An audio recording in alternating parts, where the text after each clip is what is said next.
maybe a lot of people don't get concerned. I know I have a personal account that I use, and it automatic when I reset the link to the meeting, it turns on the AI summary.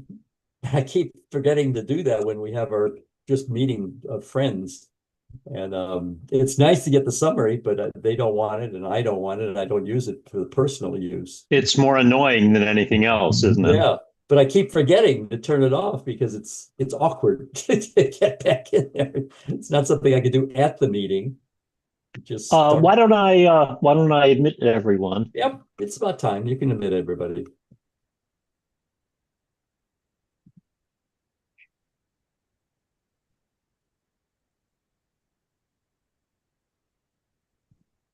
Welcome everybody to our July general meeting. Bruce, you're looking good. Thank you. Got your cup of coffee, got your cup of coffee, cappuccino behind you.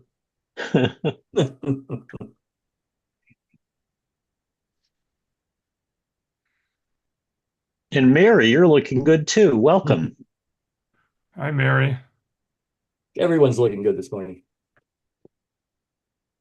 You people are frozen with their static photos, but that's okay. Roy, I'll just keep admitting people. Okay. Well, if I see them, I will admit them too. Mm-hmm.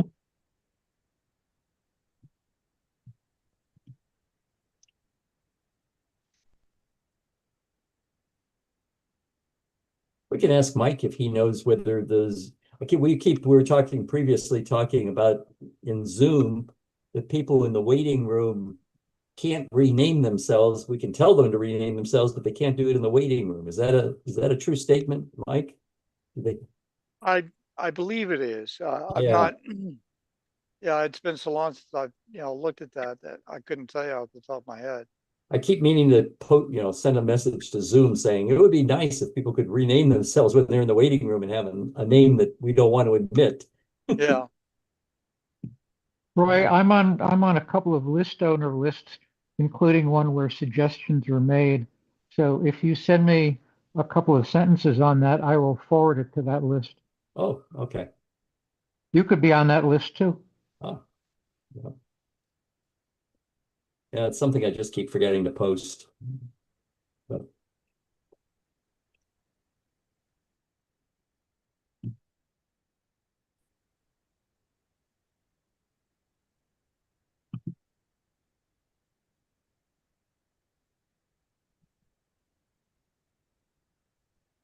Good morning, everybody. We'll wait another couple of minutes and then get started.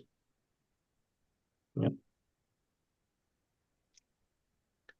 And we hope that Jeff Lanza, the fellow who's going to give the talk today, will probably be joining in 15 minutes or so.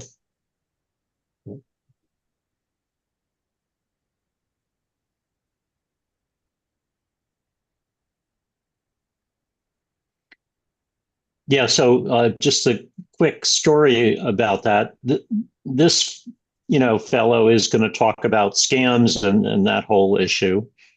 But he has an interesting background that apparently he was stationed in Kansas City for a while during his FBI career, and somehow connected to the amazing barbecue that they have there.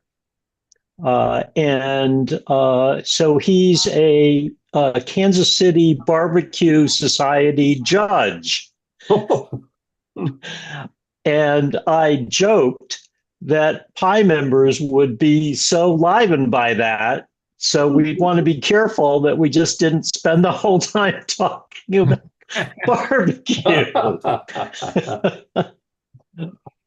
Yeah. I bet he has some good recipes for homemade barbecue. Sure enough.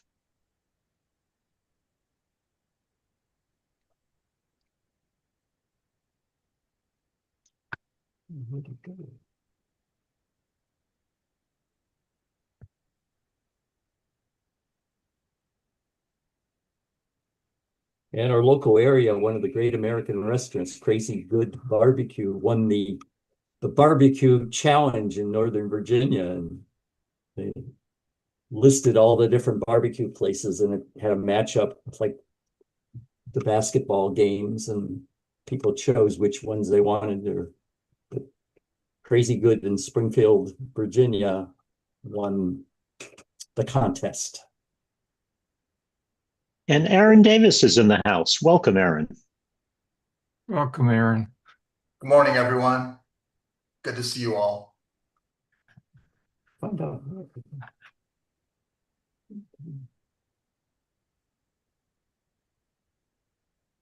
Roy, do we want to get started with just some Q&A? We can. I do want to remind everybody that next Tuesday at 10 a.m. is going to be the artificial intelligence SIG. And just to let everybody know, it should be a little bit exciting with the breakout open AI SIG that hacked into another AI and broke out of its sandbox, which ought to be an interesting discussion. So, and also I'll be discussing using ChatGPT to create an app and the fun and games I had with that one. So hope for a few of you show up for the AI SIG. We'll talk about beginner stuff and then get into more advanced stuff toward the end of the meeting. That's Tuesday at 10 a.m. You know, if I can attend, Roy, I will, because one thing I'd like to find, I think we have it on YouTube, so I'll check. I remember that a year or so ago, when the GMU professor talked to us about AI, one of the things he said in talking about us being far from the singularity point was that AIs don't do anything. We tell them to do something, we ask them a question, they don't do anything until we tell them. Well, not anymore. So what I want to do is actually find what he actually said to see if I'm remembering correctly, and whether that's really been taken over by events to not be an answer anymore. Yeah, the interesting thing about it, it broke out of the sandbox, and the sandbox is supposed to be, you're not supposed to leave a sandbox. So how it managed to do it is going to be an interesting story. So yeah, the big news is not what it actually did, but just that it got out of the sandbox. That's Yep, that's the scary thing we've been waiting for, and so now it finally has happened. So it's kind of like raising rattlesnakes, everything's fine till one or more snakes escapes their confinement, Right. Right. But other than that, we can chat about any problems that people have been having, whether they've been resolved. Apple had a follow-up development to their worldwide conference where they kind of summarized some of the better features, and I kind of attended part of that, and that was very interesting for developers. But Apple, another topic about AI is there's a lot of talk being, about the AI with Siri on the iPads and things that people are playing around with, and that's an interesting topic also.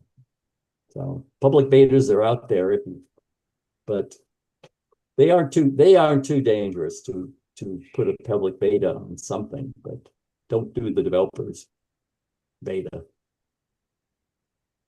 Unless you have a totally separate account that's not related to your personal account. That's the key thing, which I do. I have a separate developer Apple ID that has no relationship to my personal ID.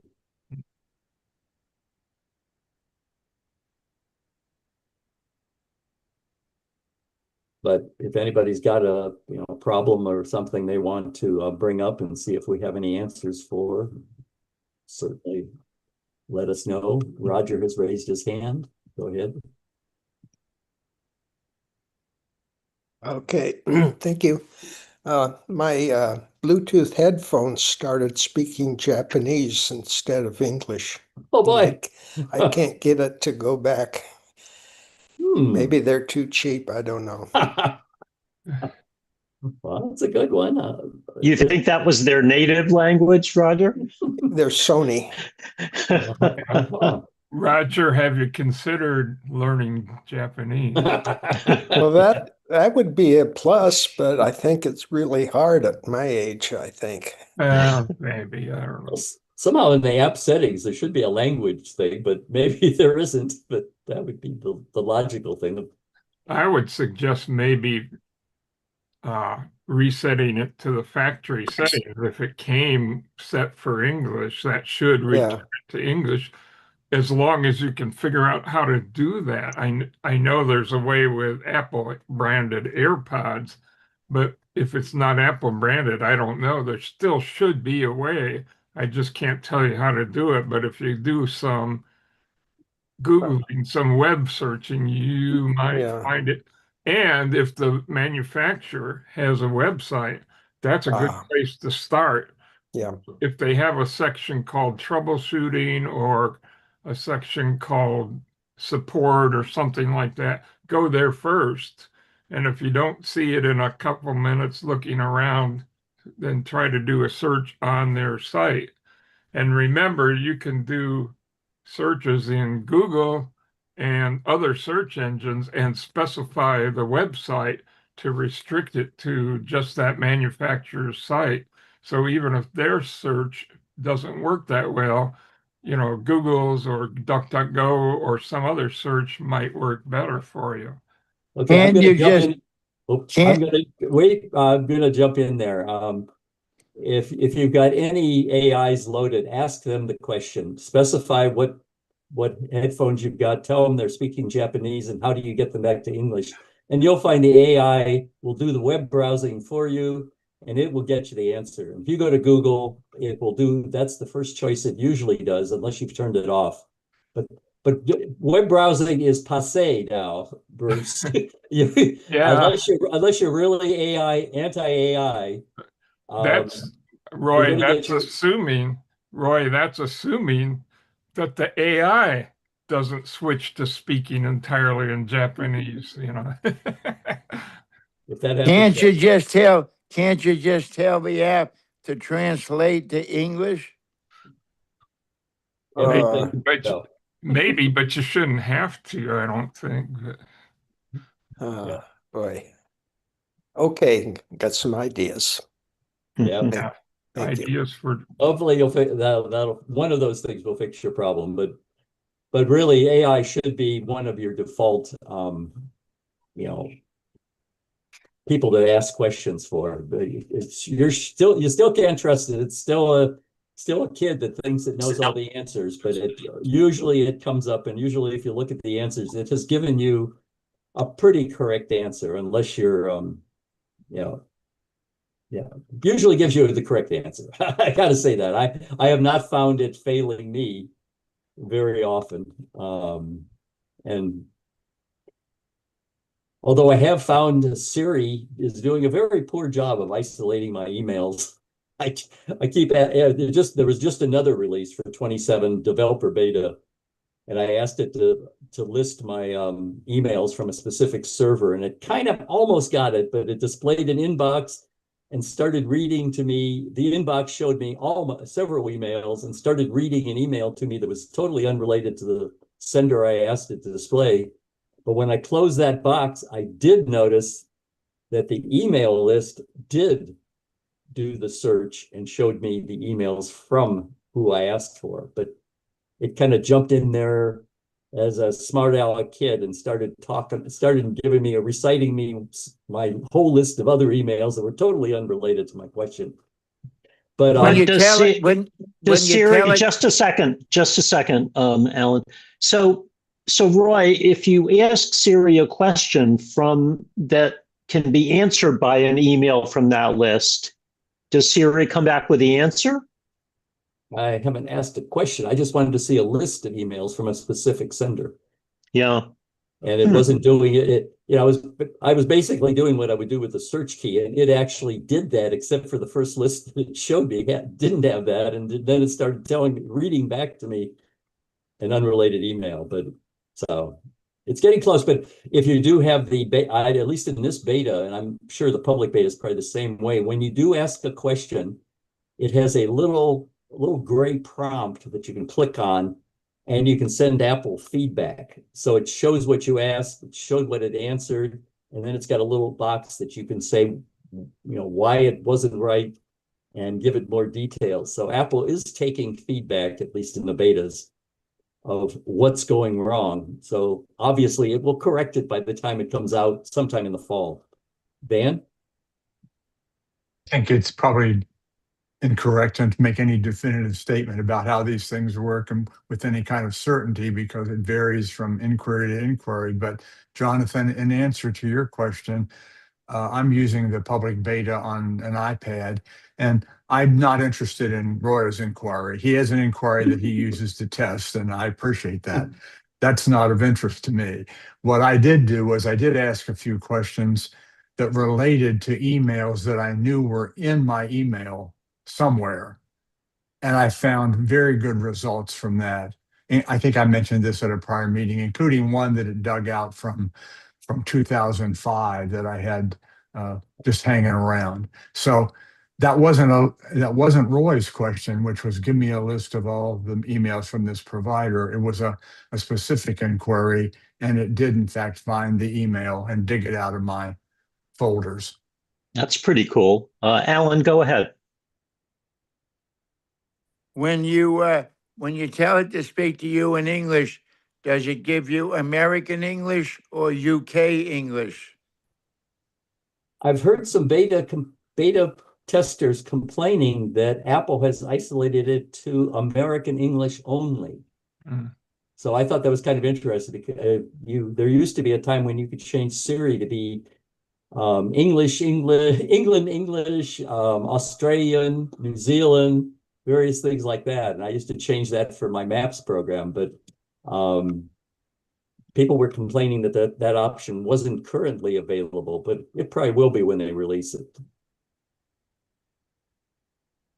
I also have not a problem, but it's kind of interesting when we with Craig Jobbins as our new Apple Pi president, and he's in England, and he has set up some apps, and it's kind of interesting in the apps that we share on a device that, like, I tried to do an emoji or something like that, and it said it couldn't do it because it had an English script in one setting for the setting that invoked it, and in my machine it was the American English, so it couldn't do it. It was kind of strange, but so there was a cross-channel conflict going between the two apps.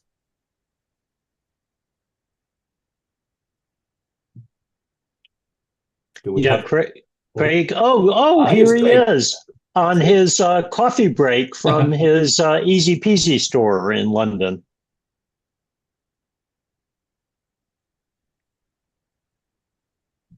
Craig, welcome. We were just talking about you. What a cheat. How are you? So everybody, Craig Jobbins, our new Pi president. Yay!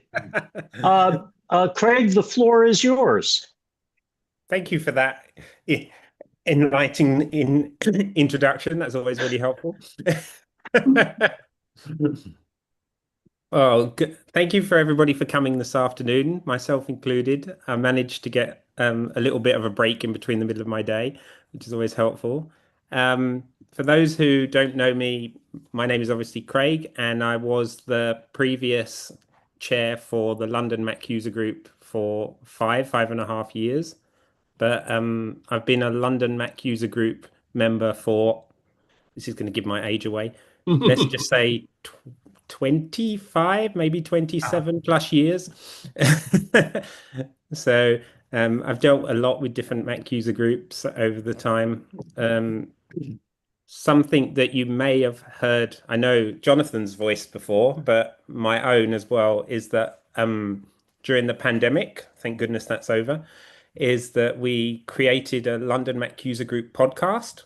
And I know that Jonathan was a guest, as well as some other wild and wonderful, interesting people from all sorts of different parts of the world. So hopefully we can create something similar for the Pi group too.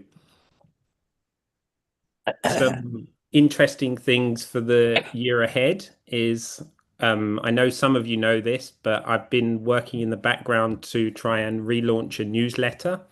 So that will be available once a month.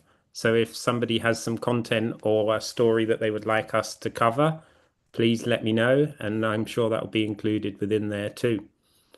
But I will hand you back over to the capable hands of Jonathan for the moment. And I hope you all will have a good afternoon. I'll kind of jump back to the comment because I tried doing it again. Before you appeared, I was talking about our cross-channel languages, and somebody was asking about whether Siri could have, what language, English languages it would have. And I was saying that I heard some podcasts where American beta testers have complained that it's only providing American English. And I said I had a problem doing something, and I found what I did. I was trying to start Image Playground recently, and Craig and I share an Apple account. His is on a Mac, on an Apple Neo Mac, and mine is on a Mac Mini here. And I tried to start Image Playground, and the message I got was Image Playground is only available when your Mac and Siri language are the same. So Craig's is England English, and my Mac is an American Mac, so I can't run English Playground because we can't talk the same language. I thought that was interesting.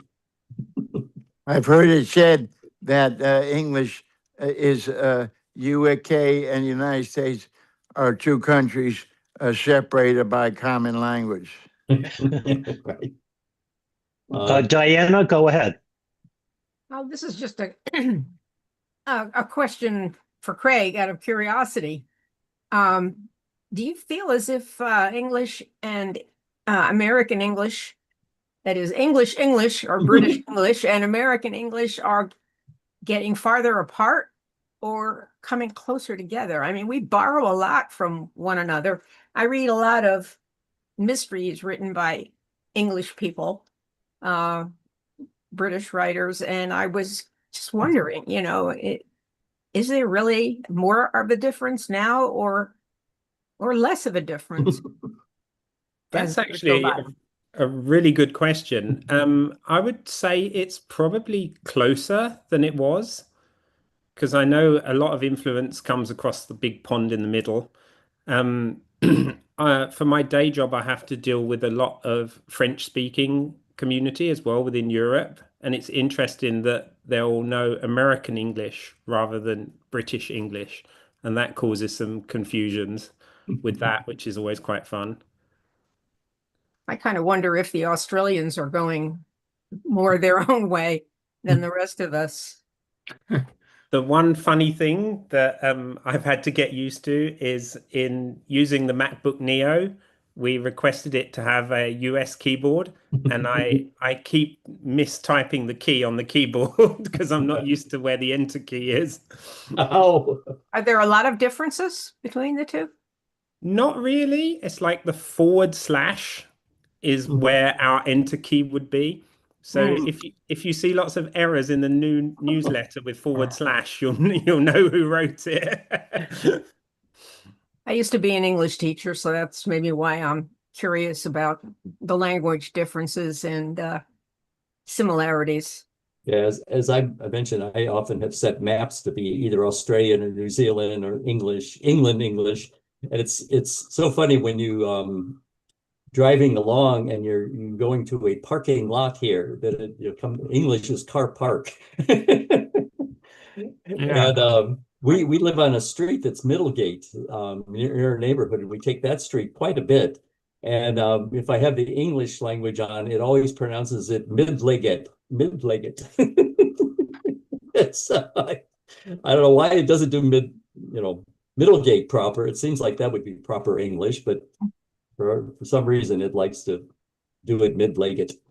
When I read these novels by British authors and I look at place names and people's names and so forth, knowing the differences in the accents and so forth, I mean, like the way the city that's spelled Leicester is pronounced Leicester, so, and Gloucester and so on. I'm always wondering, is that how it's really pronounced by the British people? When I say a particular name, the way I'm thinking of pronouncing it is probably way different from the way it really is said. The fun one is to do the tube map or the subway map, which there's some really funny ones for that come up.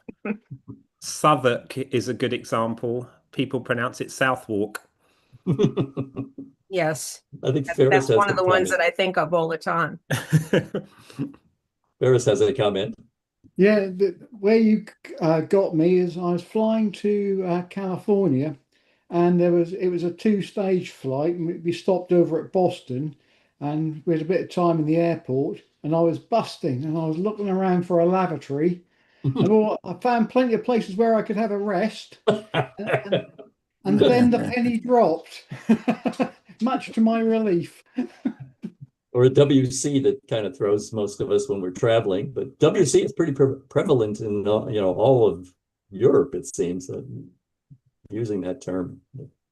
That's a really interesting one because that's like an old reference, and you'll find it in public buildings. But yeah, I'm not surprised that confuses everyone. Bruce? Yeah, I was just going to add my 2 cents here about language differences and so on. Back in the time period when GPS units in cars were still new, and we had our first Garmin standalone GPS, standalone meaning it wasn't built into the dash. We lived in California, Southern California, and as any of you know, if you've been out there or lived there, you know that there's a heavy Hispanic influence there. A lot of Spanish place names, street names, city names, and so on. And one of them down south near San Diego is La Jolla. It's spelled L-A space Jolla. And in Spanish, the J is pronounced sometimes like an H. But the GPS didn't know that, so it tried to pronounce it La Jolla, and it's just, and there were other instances like that too. But that was always a comical thing whenever we'd hear that thing mispronounce one of the local names. Well, folks, Jeff Lanza is in the house. Jeff, welcome. Thanks so much for coming to our meeting to share your wisdom. Jeff, would you like to get started? Oh yeah, if you guys are ready for me. I'm curious to hear more about La Jolla. I've been out there many times. I always pronounce it La Jolla. I kind of like La Jolla better. Well, it's supposed to be pronounced La Jolla. That's proper pronunciation. And the locals in California pronounce it that way.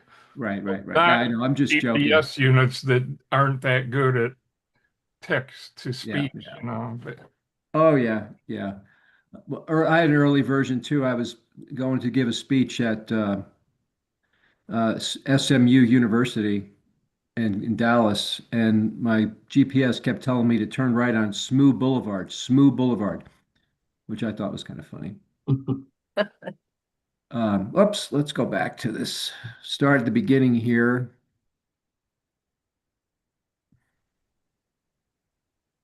All right, here we go. So you can see my screen? Yes. Okay. Yes. So this is a presentation I like to give to groups that want to know about cybercrime and how to stay safe from cybercrime and fraud and identity theft and other issues that affect us. So I'm going to just kind of go through this. And there'll be plenty of time for questions at the end. If you have a glaring question, something that you just can't wait to ask, go ahead and you can blurt it out if you want. I generally don't pay too much attention to the chat during the presentation because I'm kind of I want to stay focused. But If there's something you want to stop me about, please feel free to do that. But there'll be plenty of time for questions at the end as well. So, John, we have a lot of time, right? Yes. Okay. There's no rush to stop at any particular time. Nope. Okay, excellent. All right. So, just by way of introduction, I don't know what Jonathan has told you. John, do you go Jonathan? Does it go by Jonathan or John? Just so Jonathan. Thanks, Jonathan. Jeff. Okay, okay. So, I don't know if you know much about me, but I'll just briefly tell you. I spent 20 years with the FBI. For most of my career, I was involved in white collar crime. Wait, that doesn't sound right. I actually investigated white collar crime, and I was in Kansas City division, the Kansas City division of the FBI for all of my career. I did have various assignments around the country, but I was always officially assigned to the Kansas City office, which is one of 56 offices in the FBI. So when I talk about cybercrime, it's keeping safe from fraud. Um, sometimes I get the attention of the national media, and they'll call me up as a retired FBI agent, and they'll ask me, to talk about some of these issues that are coming up in the news. So one time that happened, I was on this show, and the reporter threw out a question. It said, the question was, what's the cybercrime threat landscape? And I thought that was a terrible question to ask because it's such a broad thing that you can't really get into in a 2-minute interview that you have, the time you have on these shows. And so I was thinking, not saying, but I was thinking, oh, brother, that's a thought bubble there. So the real question should have been, what can people do to stay safe? And I think it really comes down to three things. When you get texts, emails, phone calls that try to elicit an emotional reaction, I think the best thing to do is to just slow down and think it through. Always use a logic and not emotion, because criminals are trying to make us use a different part of our brain. They're making us use the emotional part of our brain where we might make bad decisions. And you'll see that play out in some of the examples I'm going to share with you today. And always verify before you trust. So people are asking you for information or for money, verify through another method that that this is a legitimate request and it's where that you want that information or that money to go under the context and those circumstances. I will pass this along to Jonathan so you can all have it. It's my cybercrime or cyber safety playbook. It has these 5 pages that you see, in addition to there's one additional page that has some resource information as well. So Jonathan will get this and you'll have it by email. Everything I'm talking about today is included on this particular handout. So let's go inside the criminal's playbook a little bit. First of all, the texts that they send you could be tricks, and those fall into 3 general categories. They try to push our emotional buttons by making us think that we want something, or curiosity really isn't an emotion, but curiosity did kill the cat. But fear is also an emotion. And so basically, you want something, you miss something, or you're in trouble for something. And they try to get us to respond to those text messages in a way that will, provide them with information or ultimately with money or access to our accounts. Give you an example here. And here's one: you're in trouble for something, and you can see on the left side of the screen that there's a lot of mistakes. There's spelling errors, syntax errors, and so forth. But on the right, it's much cleaner. Now, this is a real one. These are both real examples that I actually received in the form of text messages. The one on the right has been cleaned up with AI. There's no mistakes. There's no any kind of spelling errors at all. But they still both originate from a international phone number. And so why would the state of Missouri be sending me something about a traffic violation that comes from an international phone number? So still glaring red flag there, even though the red flags, the mistakes and the errors were there before, they're cleaning those up. There's still a big red flag there, and that is the international number. Sometimes alerts are a great tool for us to see when something's happening in our accounts. And I always recommend setting up alerts on your financial accounts, credit card accounts, and others so we know when money moves. But you always have to be cognizant that there's fake alerts too. So in the first example on the screen, you're going to call the number on the back of your credit card to make sure you're talking to the right people. Now, the second example is kind of a funny one. I don't mean haha funny. I mean kind of devious funny. A criminal set up a website, all right, and they've changed just one thing. It looks like .com. It's actually .corn. So I've taken out the bank name here just to keep them out of it. But in this real example, they've just made a manipulation of letters that we hope we don't notice that ties them ties that link to their website, and that will send you to, since this is a text message, if you press on that, it'll send you to the browser on your mobile device. Now, why would you want to use the browser anyway? The app is there for safety and security and ease of use. So we always use the app instead. And if we're doing that, we're going to be locked behind those layers of security, and we're not falling victim to a text message that's designed to steal our login credentials. This is actually a true story.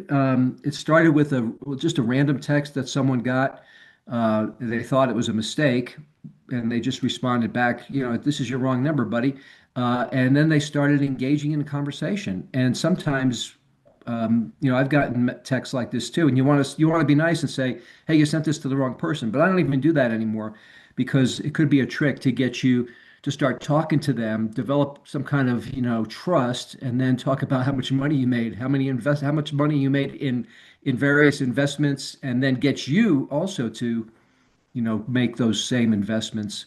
Now I know this is a very bright audience I'm talking to today, but just to make sure we all understand that no legitimate investment opportunity ever begins with some kind of random text message. Let's talk about emails next. So in this example, again, these are all real examples that you're seeing in this presentation. A lot of red flags here. First of all, why would the Treasury Department be communicating from a Gmail account and asking you in a non-secure email for personal information? What is a routine number anyway? I think they mean routing number. But why would they need that if they're going to send you a check?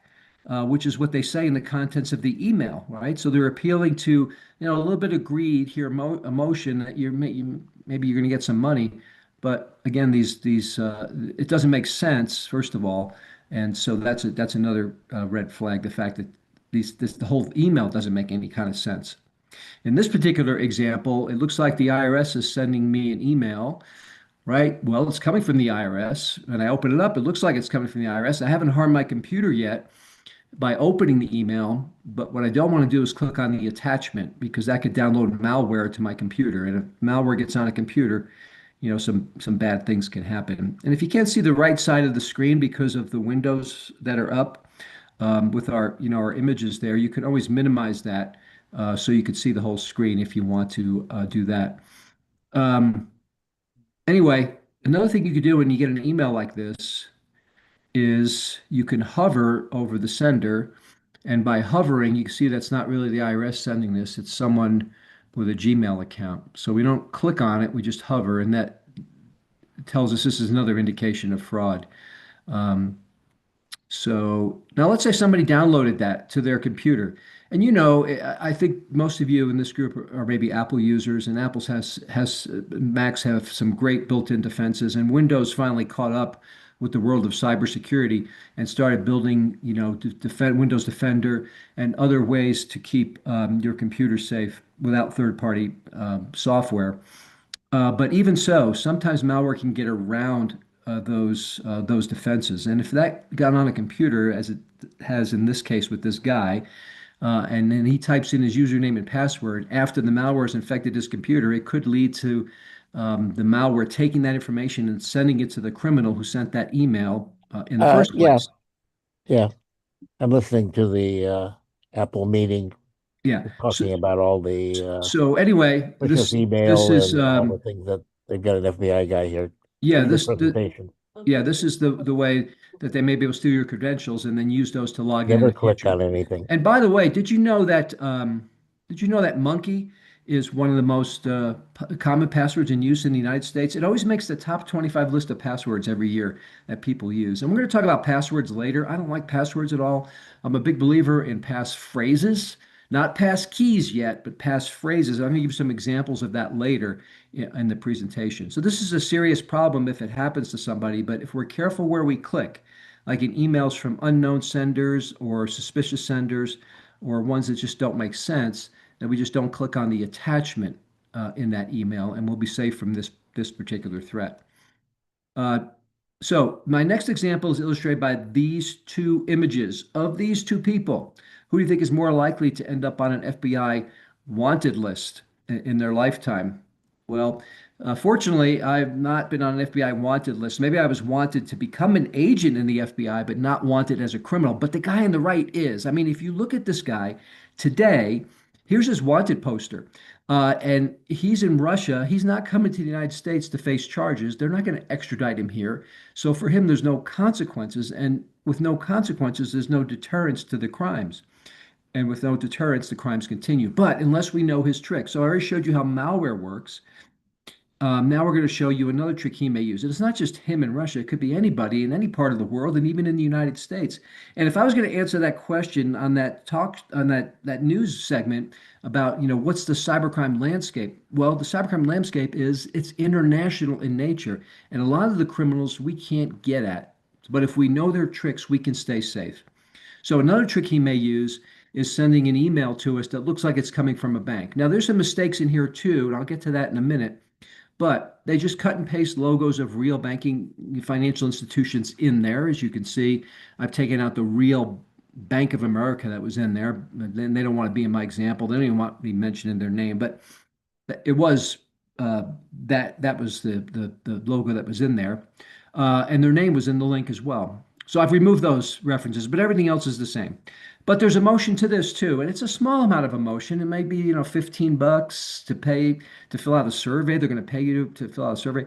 That's just a ruse to get you to click on the link. The link looks okay. It doesn't have any janky characters in it. There's nothing weird about it. It looks like it might be a legitimate link. But if you hover to discover where the link is really going to send you, you'll see on your screen that it's not what it appears to be. So hovering helps reveal that. And that website is in a foreign country.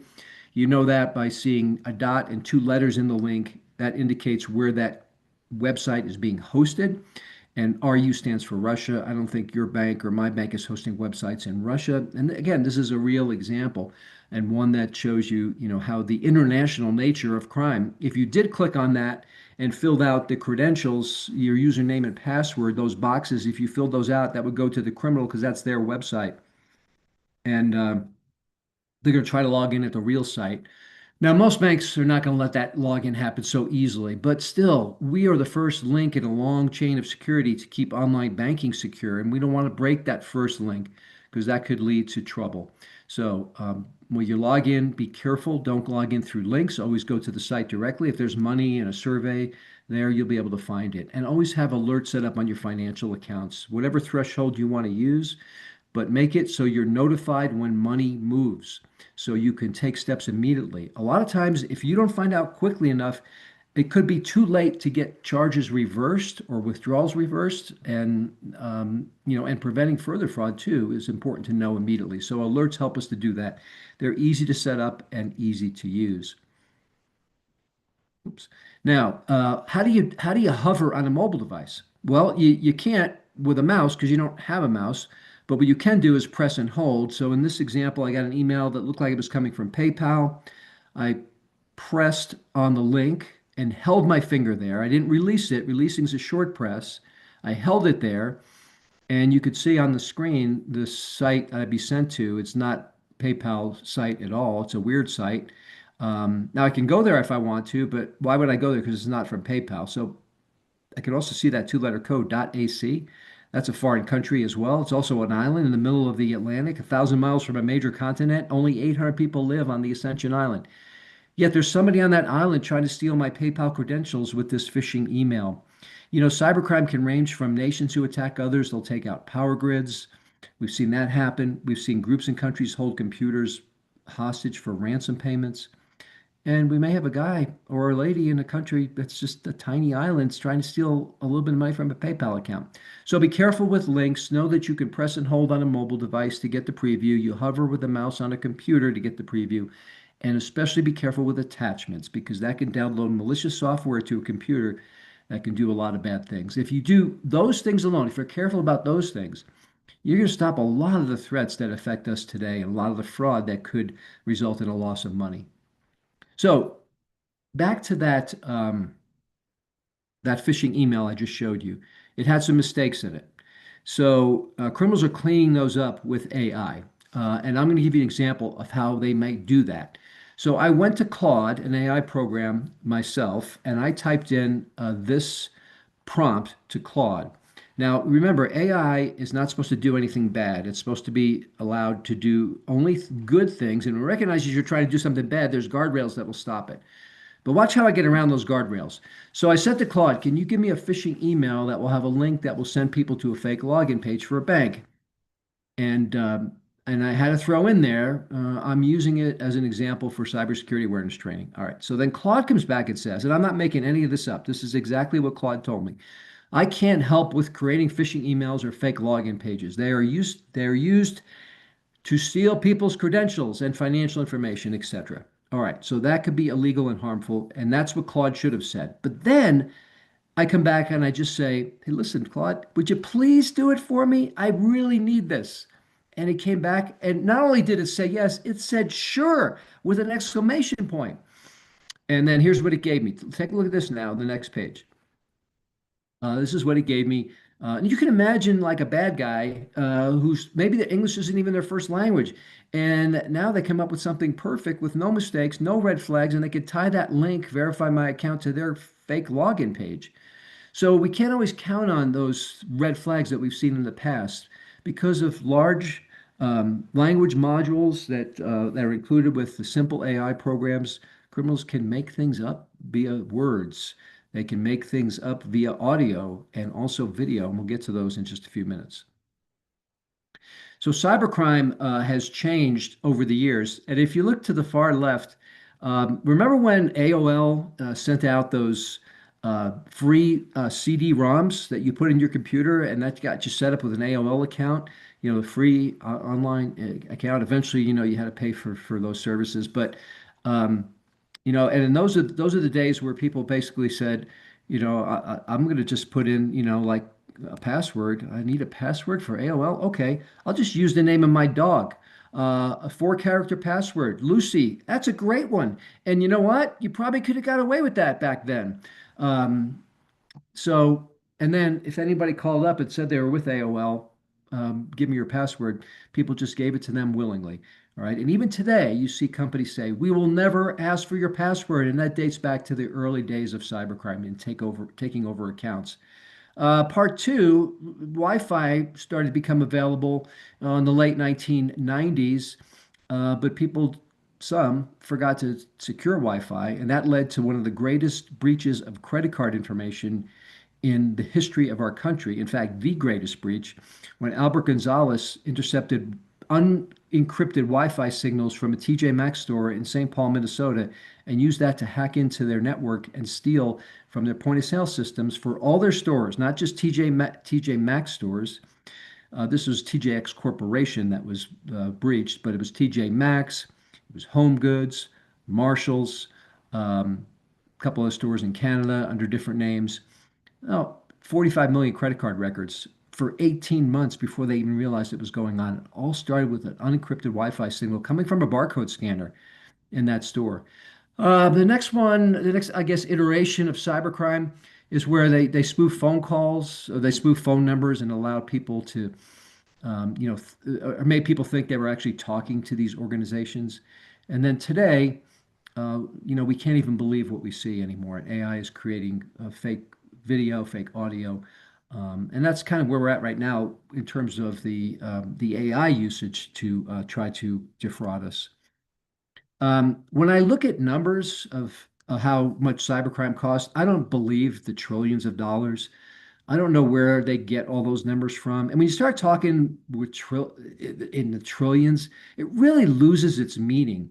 I mean, our gross domestic product is 30 trillion, and they're saying, I know this is a national or an international figure, but still, you're saying 1/3 of our gross national product is connected to is being lost. Who got that $10 trillion?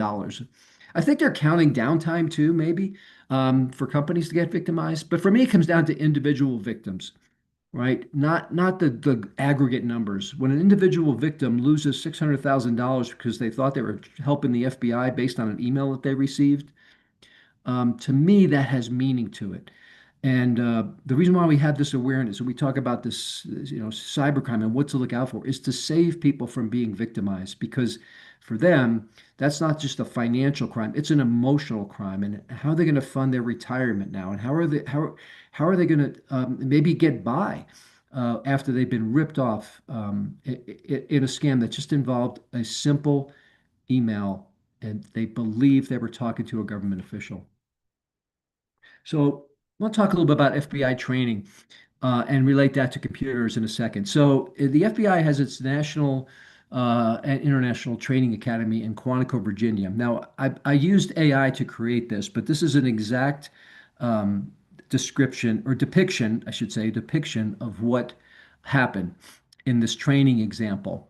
So Quantico Training Hotel, that's I put that in with AI. But anyway, so I'm in Quantico, Virginia. We have this place called Hogan's Alley where we have fake hotel rooms and fake pool hall and a deli that does actually serve sandwiches to people who work there. And the actors that get arrested continuously in these training scenarios. So that guy on the left is an FBI trainee, right? And he's making a arrest of an actor in this hotel room, and I'm in the room with him. And this is exactly what happened when I joined the FBI in 1988. So he's got the guy, he says, "Hands up, you're under arrest." And then he has to get the guy in handcuffs. So he says to the guy, what you're supposed to do is get him on the ground and then go to him and put the handcuffs on. But remember, this is training. So he says to the guy, he wants him to move to him.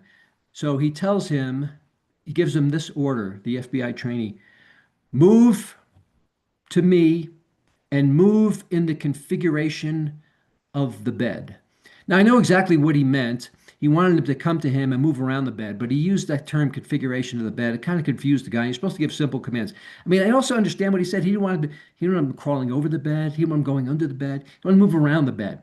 But moving in the configuration of the bed was a little bit confusing to this guy. And for me, but that was a learning, even though I wasn't the agent doing the arrest, it was a great learning example. And for him especially, he's not going to make that kind of mistake in real life when he goes out there into the field after the training. Now, similarly, the FBI has on the left what I just described was a place called Hogan's Alley, where agents train in real life scenarios. But now they've created a Hogan's Alley type of place in Alabama called the Kinetic Cyber Range, where they do real FBI training in real life scenarios involving cybercrime.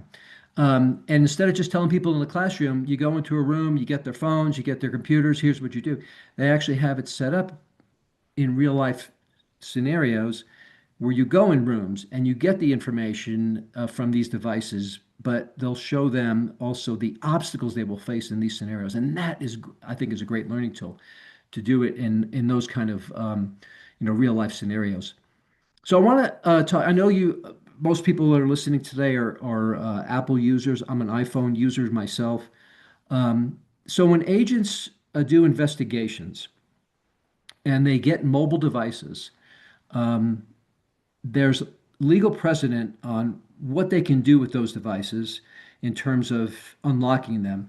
And it's not completely decided yet. I mean, different courts around the country have had different interpretations of the law. But the biggest case, the most landmark case, took place in 2015, and that was the San Bernardino iPhone case. And to refresh your memory on this, we had two terrorists that unfortunately committed a very violent act.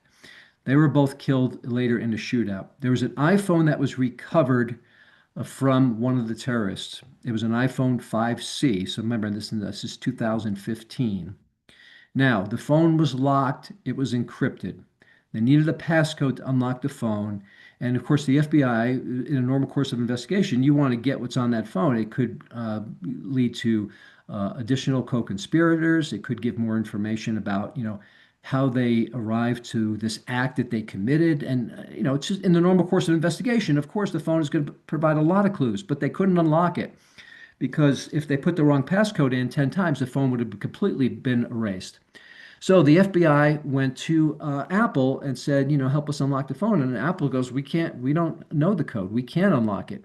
So the FBA says, all right, well, we understand that, but we want you to create a custom operating system, an iOS system that will disable the delay between the passcode attempts, um, number one, and also disable the 10 attempt auto erase feature. So we want to be able to do that electronically, not by hand. So we'll eventually get in if there's no auto delay. And you know what Apple said? Now this is going into now 2016. Apple goes, sorry, we're not doing it for you. And this creating this software would be equivalent to building a back door, and that could affect everybody in the future, and you can't keep it out of the hands if it's out there of potential criminals. So in the meantime, when this case was making its way into the court system and maybe going all the way to the Supreme Court, who knows? Apple found the FBI found a way to get into that phone using a third party. And they were able to get on the phone, and it's not clear exactly what they found on it. That was never completely disclosed. But anyway, this is like a historical case in terms of digital devices and the law regarding those and what you can access and what you can't access, and the phone providers helping you to get access to those devices. All right, so that leads me to my next point. They phoned it in. So this is another thing in the criminal's playbook. All right, I talked about scam calls a few minutes ago, but if you get a call, they say they're with a federal agency or a major retailer, don't believe them. It'd be hard enough to get those organizations on the phone. If you needed to talk to them, they're not reaching out to people. And Amazon doesn't care if someone bought an iPhone on your account. They like it when that happens. You know, your credit card company is going to catch fraud before Amazon even cares about it or will notify you. They want you to go to websites, put in information at their fake sites so they can steal your credentials or give them your credit card information or just information about you. Don't believe those callers. They're not calling from those agencies or retailers that they say. This is a true story. I talk about grandparent scams all the time to audiences because I know it sounds kind of silly, but remember, if you get a call from someone in your family and they're in trouble, your first reaction is going to be an emotional one. You're going to want to help them. And sometimes logic just goes out the window. This is a true story. This person got a phone call from supposedly his son, and he had been in a car accident. A pregnant woman was injured. He's been arrested. Don't tell anybody else in the family. Why would people say that anyway? Wouldn't you want all hands on deck? Need a 9,000 right now. And the guy is like in his car and he's like, it sounded just like his son. And he was about to get the money. And finally, he got it figured out. But it was so convincing that it was his son's voice that was being used, potentially using AI to create the son's voice, that he was about to send the money. So he went before Congress. He testified before the Senate about this, by the way. There's a lot of media stories have been written about this case. But we call it the grandparent scam. In this case, it was a father-son. But if you get a call from someone that says they're a family member, this is Jimmy, I've been arrested, I've been in a car accident, I've been kidnapped. It's not Jimmy. Hang up the phone. Call Jimmy back if you want to make sure they're really not in trouble. Have a code word in the family if you think this might happen to you. Criminals don't know the code word. They may know a lot about Jimmy. It may sound like Jimmy based on AI, but they don't know the code word. I know it sounds kind of silly and maybe even like spyish, but code words are great because it identifies the person as really being a family member if they really are in trouble. Tech support scams could start out as a phone call. Sometimes they start out as text messages or even emails. There's a problem with your computer. We need to help you resolve it. We're here to help. And by the way, I usually don't quote statistics because sometimes you don't know where these numbers are coming from.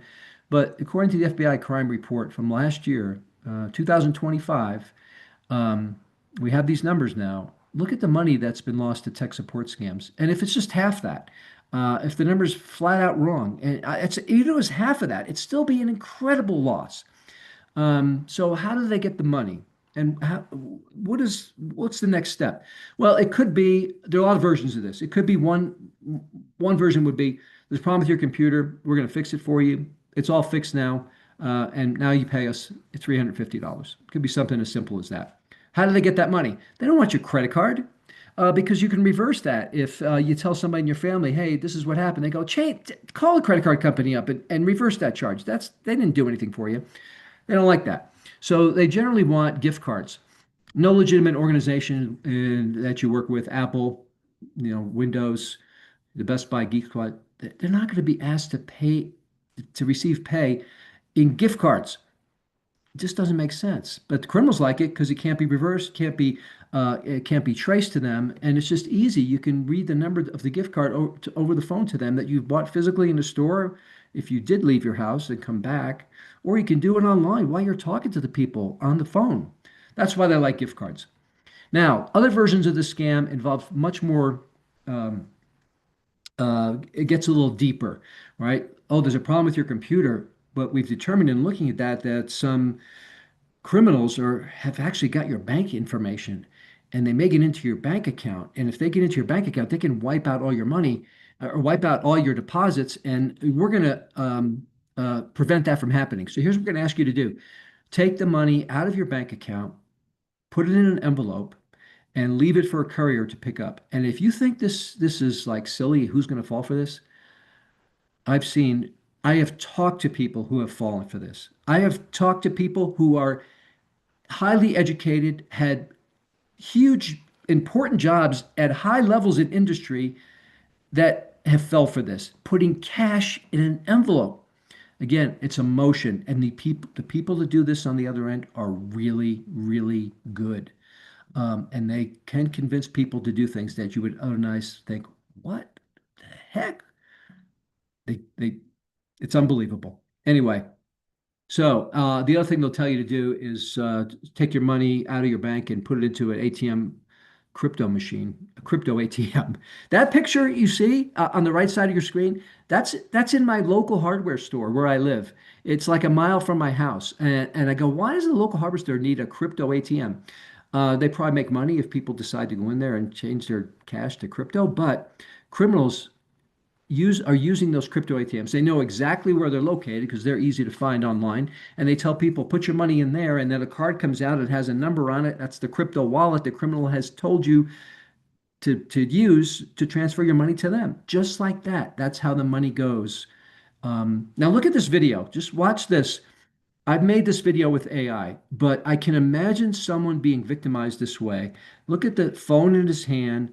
He's got cash. He's being instructed exactly what to do by the criminals to save his grandson or to save whatever they've told him to save.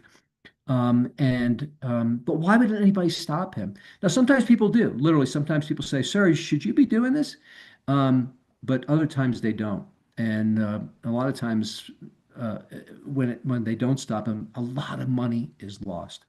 And it all starts with this tech support scam, the phone call, the text message, or the email. In this case, it could be a flat out grandparent scam as well. For Apple users, and I'm an iPhone user myself, sometimes I get these fake messages. And the important thing here is when you get messages about something that's gone wrong, or maybe someone's purchased something on your account, that again, they're trying to get around the logical part of your brain and going to the emotional part of your brain, where you're going to try to fix this right away. And when you click through and you do verify your identity, or cancel or report fraud, or upgrade storage, or report the junk, you're responding to the criminal, and they're using that to potentially get your login information for your Apple account. Getting your Apple ID would be a serious issue if they succeed here. So when in doubt, which you should always be in doubt when you get these messages, get in contact with the company directly, with Apple directly, to see if there's really an issue with your accounts. A couple of years ago, it goes back to 2023, there was a big piece in the Wall Street Journal about iPhones being particularly susceptible to fraud. So what happened was someone got your iPhone, like in a bar situation, basically. Maybe they asked you if you want, hey, can I take a picture of you for you? And they watch them unlock the phone by putting their code in. And then they take the picture, And then later they steal the phone. And now they have the code. And then that allowed them to, believe it or not, without any other further verification in 2023, they allowed them then to change their Apple ID and the password and disable the Find My feature of the iPhone, and then access passwords, banking apps, and all the codes that come to your phone, those MFA codes when you log into accounts, and basically drain all your accounts. And while you're still in the bar having fun with your friends and you realize your phone's gone, this has all happened. And this article that appeared in the Wall Street Journal was pretty significant because Apple immediately listened. They would listen to people. They listened to this issue, and they created what was called stolen device protection. And today, and that happened right away, by the way, within a couple of months, they had that fix. But today, if this happened, there'd be a lot of roadblocks there. So if someone watch you unlock your iPhone, in the middle here, you'll see what happens. They steal your phone. They use the passcode. Now, you need the Face ID or the Touch ID, which they don't have. And there's also a security delay of 1 hour. And then you need the Face ID or the Touch ID again. So it'd be really hard to do what they did in 2023 today. So it's important that you have, and this was iOS 17.3. And so this was back a while, and most of you, I'm sure, on your iPhones have a much higher version than that. But this device stolen device protection feature that Apple issued prevented this particular type of fraud from occurring. All right, so now I'm going to reflect on a couple things here before we go on to more fraud prevention topics. I joined the FBI in 1988, Quantico, Virginia, where the FBI has its training academy. This is a picture of me getting my credentials in 1988. You might be looking at me on the screen today, and then looking at this picture and going, wait a second, is that our presenter joining the FBI, or is that Jim Croce joining the FBI? Listen, if I could save time in a bottle, the first thing I would do is go back and shave off that mustache, but not really, because mustaches were really big back in the 80s. I mean, like huge. You know what else was big in the 80s? The mob. I joined the FBI because I wanted to investigate the mafia. And that interest came from my family. Now, let me back up just a little bit. My dad owned a variety store in Norwalk, Connecticut. And this is a store that generated the income for our family. My dad also owned the Hallmark card store in the same shopping center, but they didn't want family members like me as a young kid working in the Hallmark card store because, too many breakable items in there, like figurines and stuff like that. So, but I did work in my dad's variety store for a number of years, starting at a very, very young age. And AI created this picture. That's actually me. That is a picture of me back when I was about 13 years old. But AI put the background in because I don't have a picture of me in my dad's store. So this is pretty much what it looked like in my dad's store. And I worked there as a kid. And I worked there for 10 years. You know how sometimes you talk to people and they'll say, I've been in this job 10 years or 15 years. And you try to be polite, nice, make them look like they're young looking. You say, oh, you must have started as a mere child. Well, I did start as a mere child. So I'm working in my dad's store. And it was called a variety store for the reason of we had a lot of variety of goods in the store. So we sold a variety of different things. But we also had a variety of customers that come in my dad's store. And everybody from Wall Street, we were near New York City. The train station was just a hop away, and then an hour ride to New York City. So we'd have Wall Street bankers, we'd have corporate executives in there. We also had people come in that used to like to bet on the horses that day, or the football or baseball games, and they get the lines from the papers. And then we had the bookies that would take those bets. And we had even the mob figures that would come in my dad's store. Everybody knew who they were. And I always wondered, some of those mob figures in that area, did they try to shake down my dad, for his business, for protection, because that's what mobsters did, or did they try to sell him, stolen cigarettes that they got from a truck that they hijacked? I know my dad would never be involved in that. He never said anything, but he would never do anything like that would connect him to mob activities. But I learned a lot about people working in my dad's store. I mean, I had a front row seat to human behavior as a 13-year-old. And that gave me some interest in investigating the mafia because I know how they worked. And back in 1988, when I eventually joined the FBI, the mob was big back in the 1980s. Now, another thing that happened with my family that made me want to investigate the mob, we had an interesting tradition in my family. On Christmas, we'd sit around a TV that looked like this, kind of like that, right? Now, this is not my family, but it does depict a real life scenario. This looks more like a Brady Bunch family without the girls in there, but this is created by AI. But this is what happened. We'd sit around a TV every Christmas, every single Christmas, and we watch a movie that taught me about life and loyalty and how business should be conducted. And everybody thinks, oh, you're watching It's a Wonderful Life or It's a Miracle on 34th Street. We were not a Miracle on 34th Street family. We watched The Godfather every Christmas. And, some people think that's weird, and it is weird, but that's my family, not me. Anyway, other families are watching, Jimmy Stewart Save the World, and we're watching people get whacked. But it wasn't a sit down thing. You watch 3 hours. We took breaks. We didn't watch 3 hours through. My mom was up making lasagna in the kitchen. Come back in, turn that part off. It's too violent. No, this is the best part. The guy's eyes are bulging out. So anyway, we watched the movie, and that got me more interested in investigating the mob. So I got to Kansas City in 1988, and in 1988, the mob controlled almost every aspect of legal businesses. Well, illegal as well. I mean, they took bets. They had a network of bookies. They operated several casinos illegally in Las Vegas. And were stealing money from those casinos whose owners they controlled. They controlled the unions, the loading docks.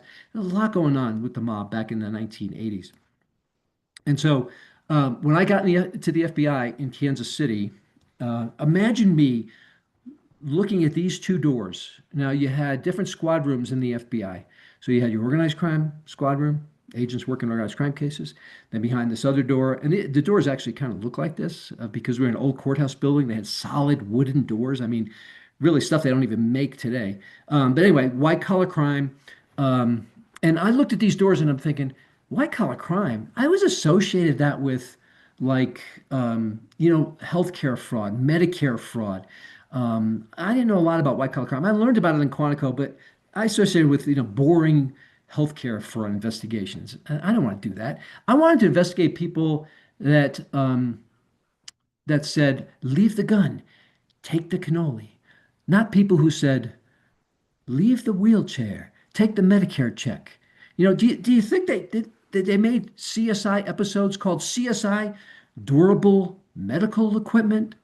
Can you imagine you're watching the football game this fall? The Washington Commanders are playing. It's late Sunday afternoon, and a commercial comes on. They say, "Stay tuned after the game and watch the newest episode of CSI Durable Medical Equipment. Agents suit up. They go out after receiving a suspicious billing code on a power scooter." That was just not my thing. I wanted to investigate organized crime, and luckily I did in the beginning. I went behind the organized crime door, and I investigated a case involving two mobsters. Now, there's a lesson to this next story, so watch what happens next. We have a wiretap on a mobster's phone. He gets a call. Tony gets a call from Joe. Yes, they're their real names. Tony gets a call from Joe, and here's how it goes. Tony says, "Joe, I'm glad you called." And Joe says, "Yeah, why?" Tony goes, "I got a little problem. I think the FBI is tapping my phone." And Joe goes, well, what are you going to do about it? And Tony goes, "Well, I got a new number." So here we go. Lacking any common sense, Joe goes, "Okay, good. Give me the number." Now, Tony gets a little common sense. He says, "Well, I better not give it to you on the phone. I'll meet you for lunch and give it to you then." And Joe says, "Well, I can't meet you for lunch." Tony says, "Okay, I'll give it to you now on the phone, but I'll give it to you backwards." So he gave him the 7-digit number in reverse order. What did the FBI do? We got our best cryptologists on that one right away. We had the number figured out in record time. It just took us 6 months with the powerful computers we had in 1988. But I use this example. It is a true story, not the 6-month part of the story, but the phone call is true because it illustrates a key point. How critical is common sense in everyday life? When it comes to preventing fraud, it's important too, because what criminals try to do is manipulate our thinking. And I've already given you some examples of that. They want us to use emotions to make decisions, not logic and common sense. So let's look at another thing that they try to do. They hijack our accounts, also known as account takeovers. So if you got an email that looked like it was, coming from your email provider, for example, and they're trying to get you to defy logic and reason and think that something's happening with your email account, it's going to get worse. And that's a big red flag for fraud. When someone says something has happened and it's going to get worse unless you take action. That's what criminals try to do to get us to take that next step. That's an emotional appeal. So if we saw words like this and terms like this, that's when you slow down. Remember, in the very beginning, I said, slow down, right? So if you didn't slow down and you clicked on reset, it takes you to a fake login page and they have access to your email account. And once they have access to an email account, you do a lot of things besides gain intelligence on you about your, what you communicate about by reading your email. They can access your files. They maybe reset your passwords, impersonate you and other emails to people that they send, spread malware around. They can even delete your account before they lock you out. Why would they delete it when they can use it for so many things? But they might lock you out by changing the password or not do that and just watch what you do and see you getting emails from credit card companies and financial institutions. And then they know they could then target you with phishing emails from those organizations. Even if that you did do that, even if you gave up your credentials to your email account, they can't get in your account if you have two-factor authentication set up, also called multi-factor authentication. The criminal could be 6 miles away, they could be 6,000 miles away, but they can't get in your account because the code comes to your device or an authenticator app, which is better than the text messaging. But you could say yes or no, it's not me trying to log in another account. So that keeps them out. It's like locking the door handle and then locking the deadbolt. You have two factors of security, and that's what we're doing here as well. That's why it's called multi-factor authentication. You need two factors to get in. Set this up for email accounts, for social media, for financial accounts at a minimum. I like to use it wherever I can. Nobody likes extra steps, but it does keep you safe and keeps those criminals from hijacking our accounts. If they do take over your email account, as I just alluded to, a lot of bad things can happen.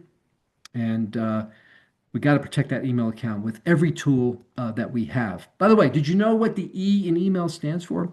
I know you know this, and the answer is electronic, but not for me. The answer is actually evidence, because that's what we thought it was stood for in the FBI, because emails really provide a lot of information. But for our purposes here, we're not being investigated by the FBI. But we don't want to leave a trail of information. If you are asked to send sensitive information to someone, a financial advisor, a lawyer, an accountant, and they need a document that you may attach to an email that has your social security number in it or other sensitive information, really anything that's you don't want other people to know about, don't send it through your email account. They will provide you a secure upload link or a client portal that allows you to send that to them securely. It's only in one place. When you send it in an email, it's in a lot of places. Someone could forward it. It could be in send copies. It could be in the trash folder, even if it's deleted. Emails are kind of like glitter. You think you got it all if you blew up a bomb with glitter in it, but you're always going to find remnants of it somewhere for a long, long time.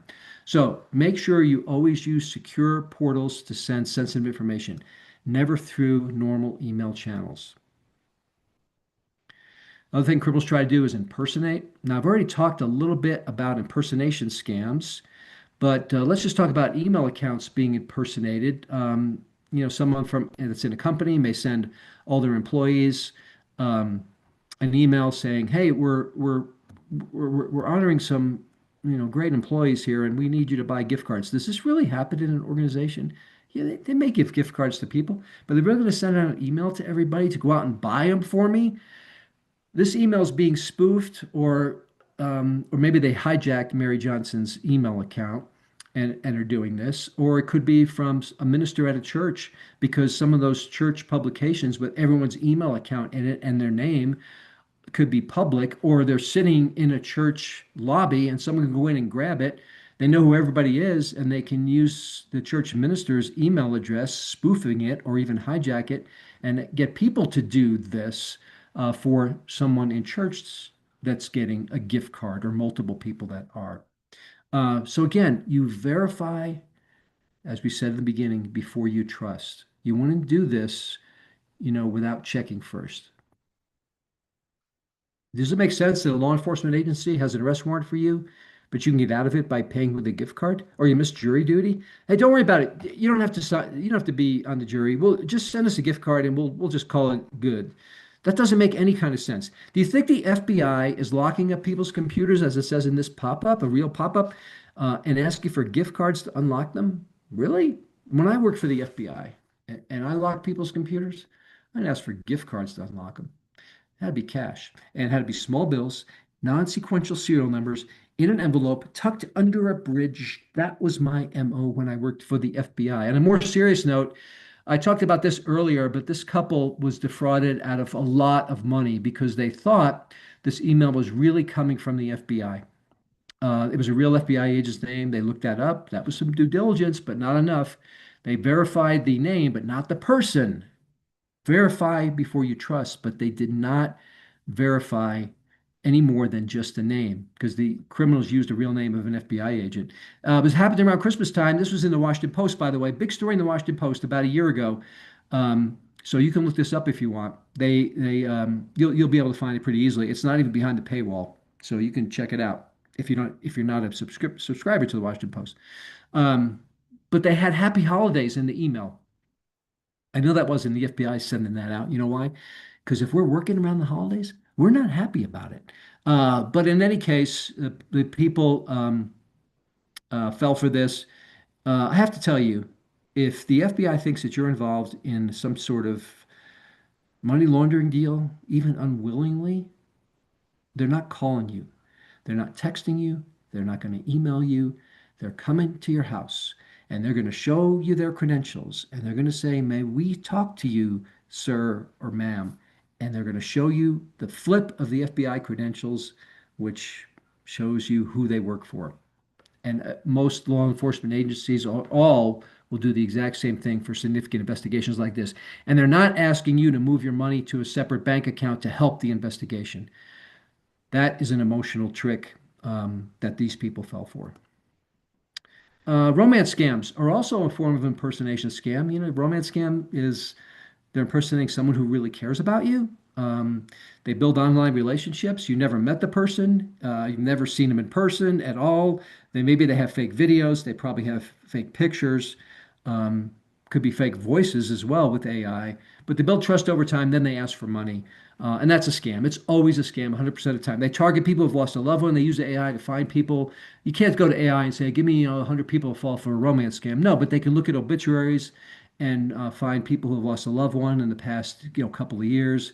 Could be a widow or a widower. Know they're probably living alone. And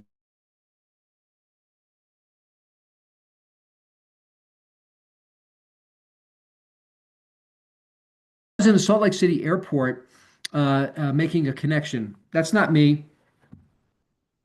That's not me there, but it's a depiction of what it looked like.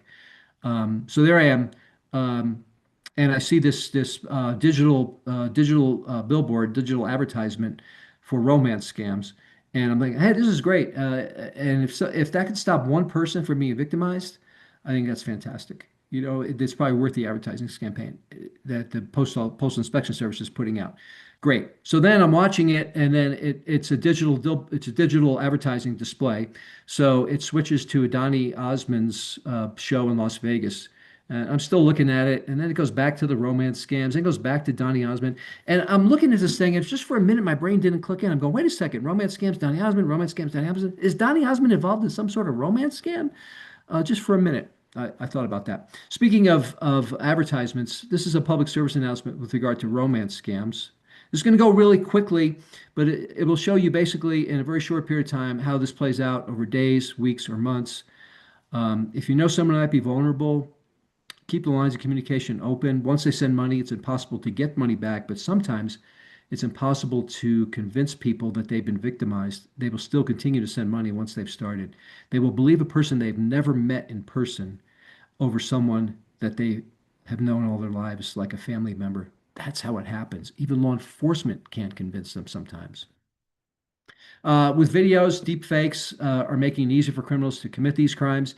Did you know there was a deep fake video out with Brad Pitt, Tom Cruise? They made this completely with AI, absolutely no actors involved. And I watched this video over again, over and over again. It looked really, really good. And I was thinking to myself, you know, the acting in the AI video is actually better than the acting in the real screen with the real actors. This is a picture of me. I showed you this earlier. I did not do a tap dance on the stage in Quantico, Virginia. There wasn't enough time because they had another person coming up getting their credentials. Besides, I have no rhythm. AI created that. If AI can do something like this, you know, think of what it can do to try to trick people. And so you can't believe videos, you can't believe audio, you can't necessarily believe the words that are being written either. And so if you're getting requests for information or getting requests for money, always verify before you trust through another source of information because of all the fakes that are out there.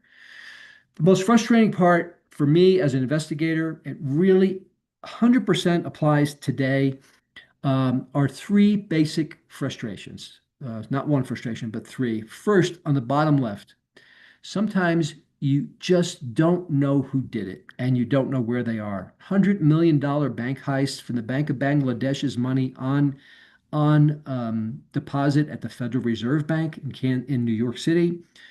Stolen credentials. They transferred $100 million out by just stealing someone's credentials. And it went out. It was on a Saturday, so there was very little oversight. And then they spelt the word wrong in one of the transfer requests. Instead of saying foundation, they used the word foundation, which is not a word, but somebody caught it at the Fed and stopped all the transfers after that. There were $900 million in transfers lined up to be transferred out. That would have been $1 billion in losses. One spelling mistake saved the Bank of Bangladesh $900 million. Still an unsolved crime to this day. That happened in 2016, has not been solved today, and they probably won't solve it at this point in time. I think they got 60 grand back that was in a casino in the Philippines. Sometimes you know who did it, but you just can't find them. That was a case in Kansas City where we had a fugitive. He was wanted for a lot of things. He'd been missing for many, many years. He was actually profiled on the show called Unsolved Mysteries. I don't know if you've seen the show. I think it's in like on Netflix now, the old episodes, but they profile cases of people that have disappeared. So we were on that show. This case was on that show. And I went out to Hollywood because people were going to call in during the show live and say, hey, I know who this guy is. And I didn't take all those calls because a lot of them are going to be just a waste of time. But for the good ones, the operators who were there, a whole string of operators, they would raise their hand and I'd run over and I'd start talking to people because you want to talk to them directly if it's a good lead. So one guy, they raise their hand. I go over and I talk to this person, and the person says, "Yeah, I know the identity of this guy. He's obviously changed his name. We're just trying to figure out who he is. I know this guy. He's the guy. He's your man." And I go, "How do you know him?" He goes, "Well, I was watching Jeopardy tonight, right before Unsolved Mysteries came on, and the contestant on Jeopardy, he's your guy." And I'm thinking to myself, really? So the guy's been a fugitive for 20 years and he's profiled on Unsolved Mysteries and he's on Jeopardy on the exact same night. What a coincidence. Number three, sometimes you don't know, sometimes you know who did it, you know where they are, you just can't get them. A cardiologist in Venezuela, you know, you're not supposed to go to Venezuela even before everything that's happened with Venezuela. I'm sorry that they had this national disaster as well, but that's one of the do not go to countries that the State Department says don't ever travel there because it's a dangerous country. But if you were there and had a little AFib or something and you wanted to go see a cardiologist, he looks like a decent guy. The picture in the middle on his wanted poster, but his wanted poster also tells you he's wanted for creating ransomware or malware that's used in ransomware attacks.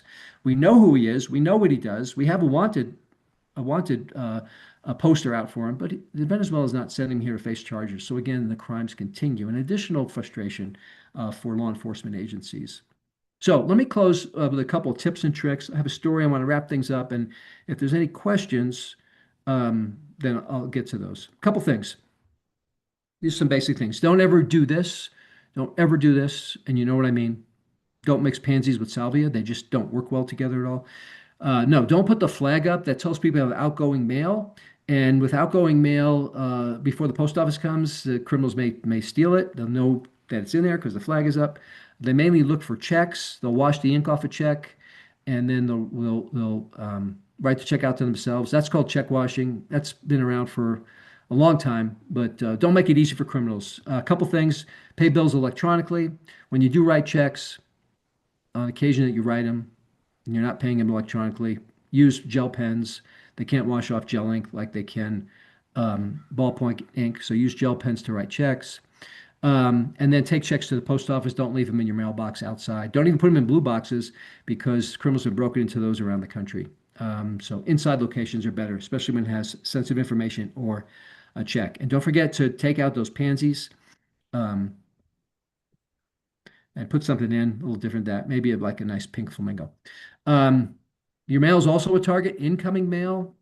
Criminals target these if they're not protected, if they're not shredded properly in trash. So sign up for e-delivery so they're never arriving in your mailbox to be stolen. Paperless is a great option for security, also saves a few trees. When it comes to shredding, use a microcut shredder. That's your most secure type of shredder. A nice thing I like about microcut shredders is you can shred all your sensitive documents, not have to worry about it when you put them in the trash. And also, it's a dual-purpose device. It also serves as a coffee grinder. And if you don't mind a little paper in your coffee from time to time, tiny pieces of paper, it's a great dual-purpose device. Freeze your credit reports. It's easy to do. On the handout, I'm going to send to Jonathan. He will have information on how to freeze your credit reports. On that handout, all 4 of them, including Invis, which is one people forget about. It's a great way to stay safe from people opening accounts in your name if they have your social security number and date of birth. Freezing your credit report prevents that. You can lift the freeze to get credit checked yourself, but they can't get credit in your name. Also, create your online social security account. If you're 62 or older, you should have an online social security account so criminals can't set one up using a stolen identity. That's a big hassle for you. Do that at ssa.gov. It's called your My Social Security account. This is an easy one. Just keep all your devices updated. That should happen automatically, but don't delay updates because sometimes those bugs contain security vulnerabilities, and criminals can get in a back door from those vulnerabilities. Updating your software keeps you safe from that vulnerability. Don't unsubscribe from emails from unknown senders. Anything that looks like spam or scams, like you see to the right. If you unsubscribe, then they know it's a real email address. They won't unsubscribe you. They'll send you more. On the left side of your screen, if you know the sender, then you can unsubscribe. Federal law says they have to take you off their list. If you want to get less spam, don't respond to emails of ones that you don't want to get to begin with unless you recognize the sender. Then you unsubscribe from those.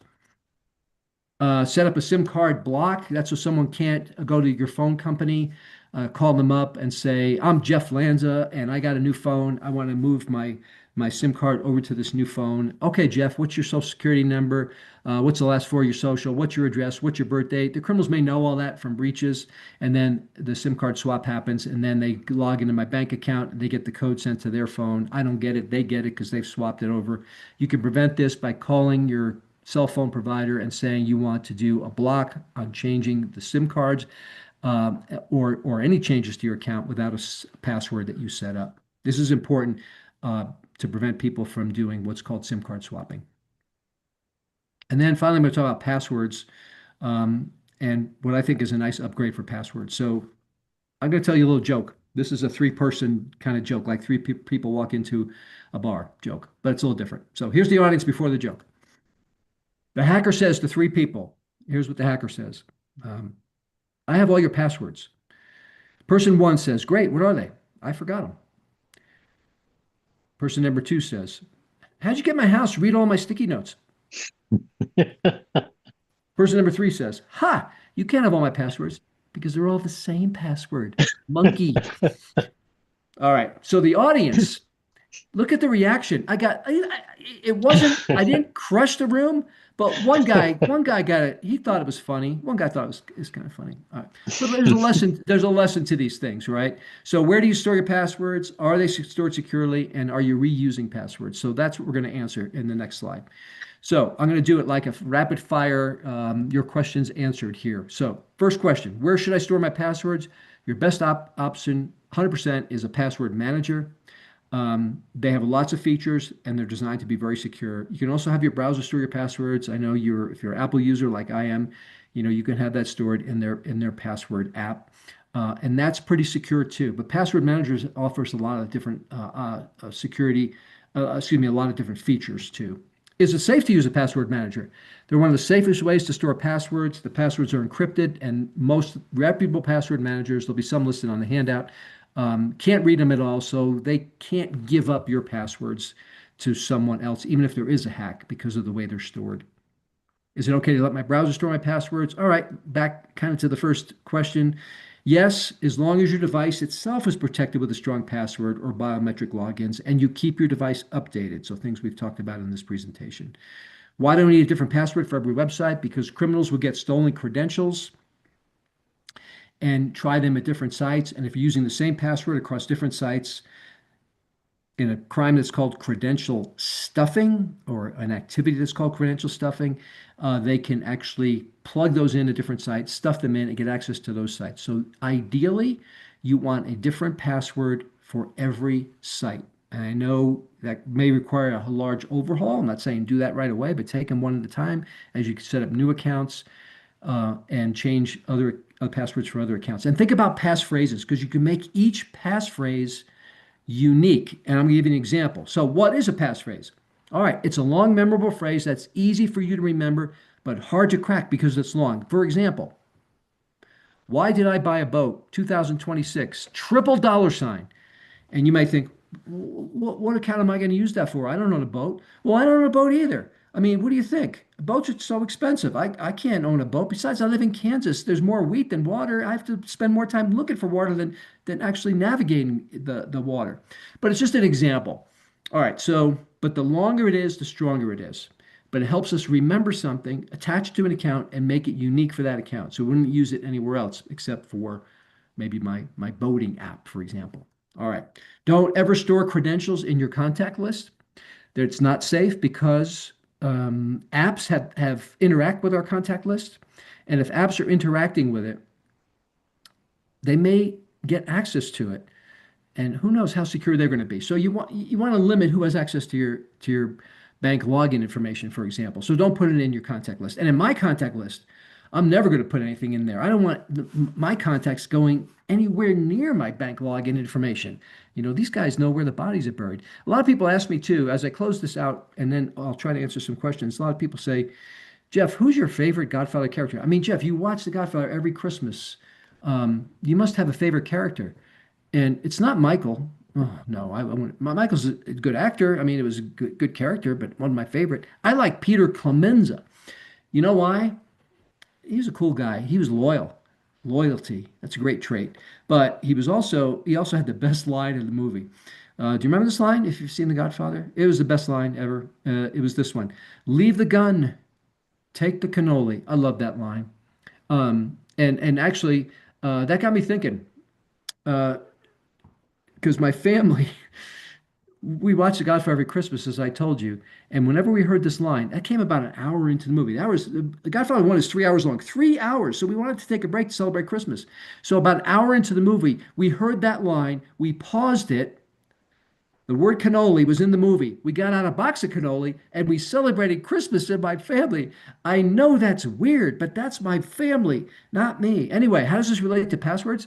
Well, I was trying to come up with a password for my favorite streaming service, and I thought, you know what? Godfather streams, cannoli, Godfather. I think I'll just use "leave the gun, take the cannoli" as my password for my favorite streaming service. But you can't have spaces in passwords. So I'm just going to take out the spaces. There it is. It's super strong against brute force hacking because of its length, because of credential stuffing, because I'm only using it there.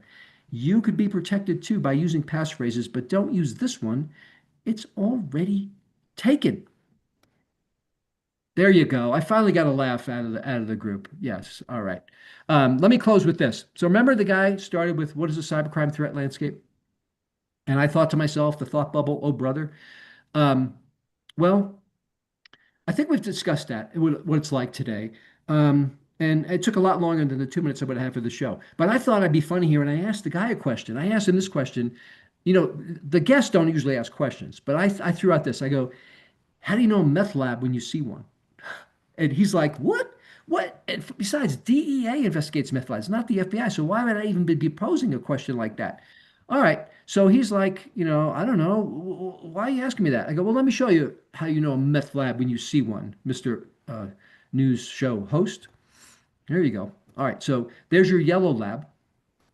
There's your black lab. There's your chocolate lab. And there's your meth lab right there. So CNBC was shocked by that answer. But I use that example for more than just humor to close this out, but also show you, sometimes you don't always get what you expect you're going to get. You're expecting one thing, you get something else. And cybercrime works like that. The tricks, the phone calls, the text messages work like that. So always keep that in mind and remember to slow down.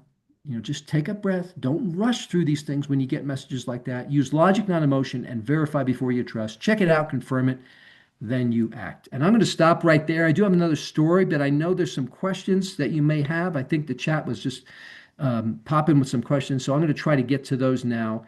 And then I'll go on to my story if we have time. So this is the handout you'll be getting to based on today's presentation. And we'll come to that story in just a second. All right. So let me look at the chat. Yeah, thanks. Thanks so much, Jeff. And Jeff, I've already reposed your handout in a place where Pi members can get to it. Fantastic. I think Gabe has the first question. Go ahead, Gabe. Hi, thanks, Jonathan. This was great. This was interesting, informative, valuable, and fun. Thanks, and Gabe. I have a question on something on a topic you were talking about very early in the beginning. But my question is for you. What's next? After 20 years with the FBI, what you were doing, you going in business for yourself, start your own law enforcement agency, going over to the dark side and apply all of the tips that you've gleaned. What's next for you? Well, I'm not going to the dark side. I can say that. So, Gabe, thanks for asking that question. Thanks for your comments. I am now, for lack of a better term, I don't really like this term. I am a professional presenter, which sounds like you're a hired hand, but that's kind of what I do now. So, what you saw today, which was presented entirely at no cost, understandably so, and I like doing it. I like to help people, but I do this type of thing professionally. And then most of the groups I talk to are financial advisors and their clients. I also talk to, conventions, associations, anybody that's interested in staying safe from the variety of different frauds out there. And I've been doing that for a number of years. And that's what's become next for me. But thanks for asking. That sounds great, and you're obviously the right person to be doing that. And one very small one very small qualification that I thought of during your presentation, when you were talking about that 2-letter code that pointed to that island in the Pacific with 800 people on it, the fact that somebody used that country code doesn't mean they're on that island. A lot of those very small nations make some or all of their national budget by selling domains. And so somebody could be anywhere on the earth using that island's 2-letter country code. Yeah. I should have said that too. You could bounce it off there too to make it look like it's coming from there. You're absolutely correct. Thanks, Gabe. Let's go to Dave Broger next. Go ahead, Dave. I was the victim of a hack and a potential stolen credit card numbers, bank account, and so on. The bank actually caught the ones that went through the checking account and notified me and just closed down the accounts. And since then, I've learned a lot of different things. One is I've always had a spoken password. Because I once questioned the bank and said, if I came in here and I had all the right numbers and IDs and so on, how would you know it's really me? And what I did was, this was PNC. It took them a couple of weeks of committee meetings in Pittsburgh, and they came up with, you can have.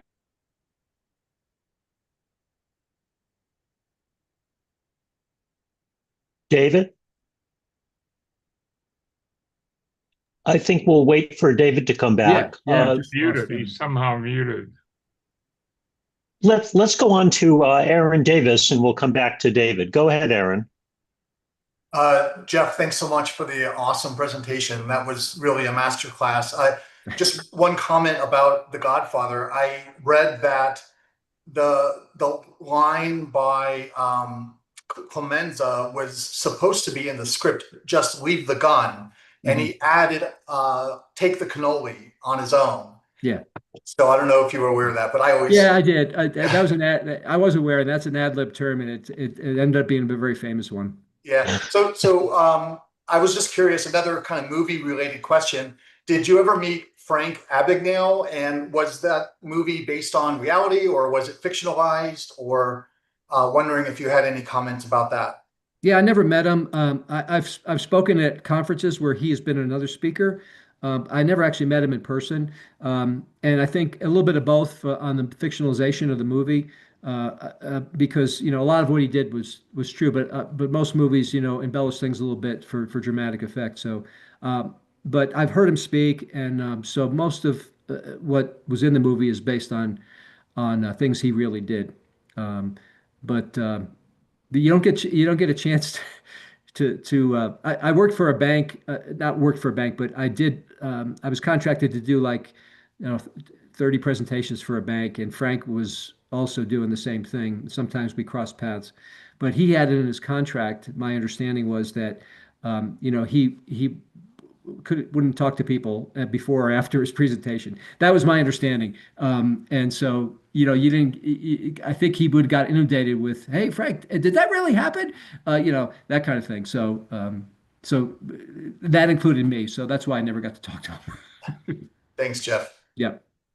Let's go back to David Broder and then on to Mark Zedler. Go, Okay, David. thank you. I'm sorry. I don't know how that got turned off, but at any rate, this got me thinking about how to protect myself again. And I talked to the fraud department at PNC, and we did essentially the same thing where I established a word that I would use, and only I would know and my wife would know, and that they wouldn't have any conversation about anything in my accounts except closing me down unless I had that word. Mm-hmm.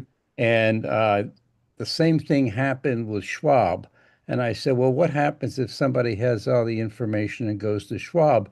And they have a thing called trusted contact, Mm-hmm. and that you can give them the name of a person who knows you well enough and close enough and have for years and so on, and that she knows everything that I would be doing with money.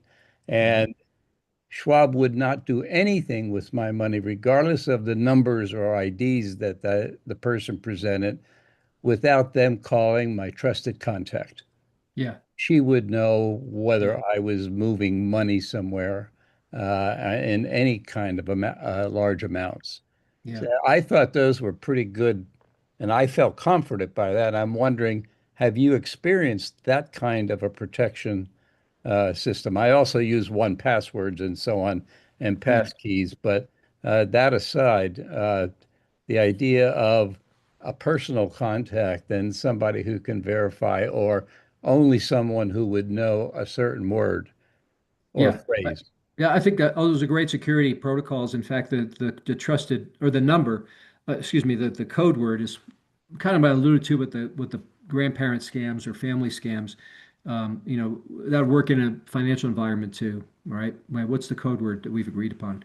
And the trusted contact is something that I think every financial institution offers that, but not everybody signs up for that.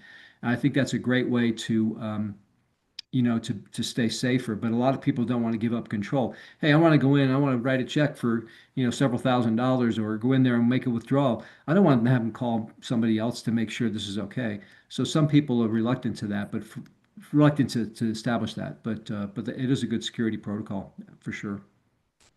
Thanks, Jeff. Let's go on to Mark Zedler. Go ahead, Mark.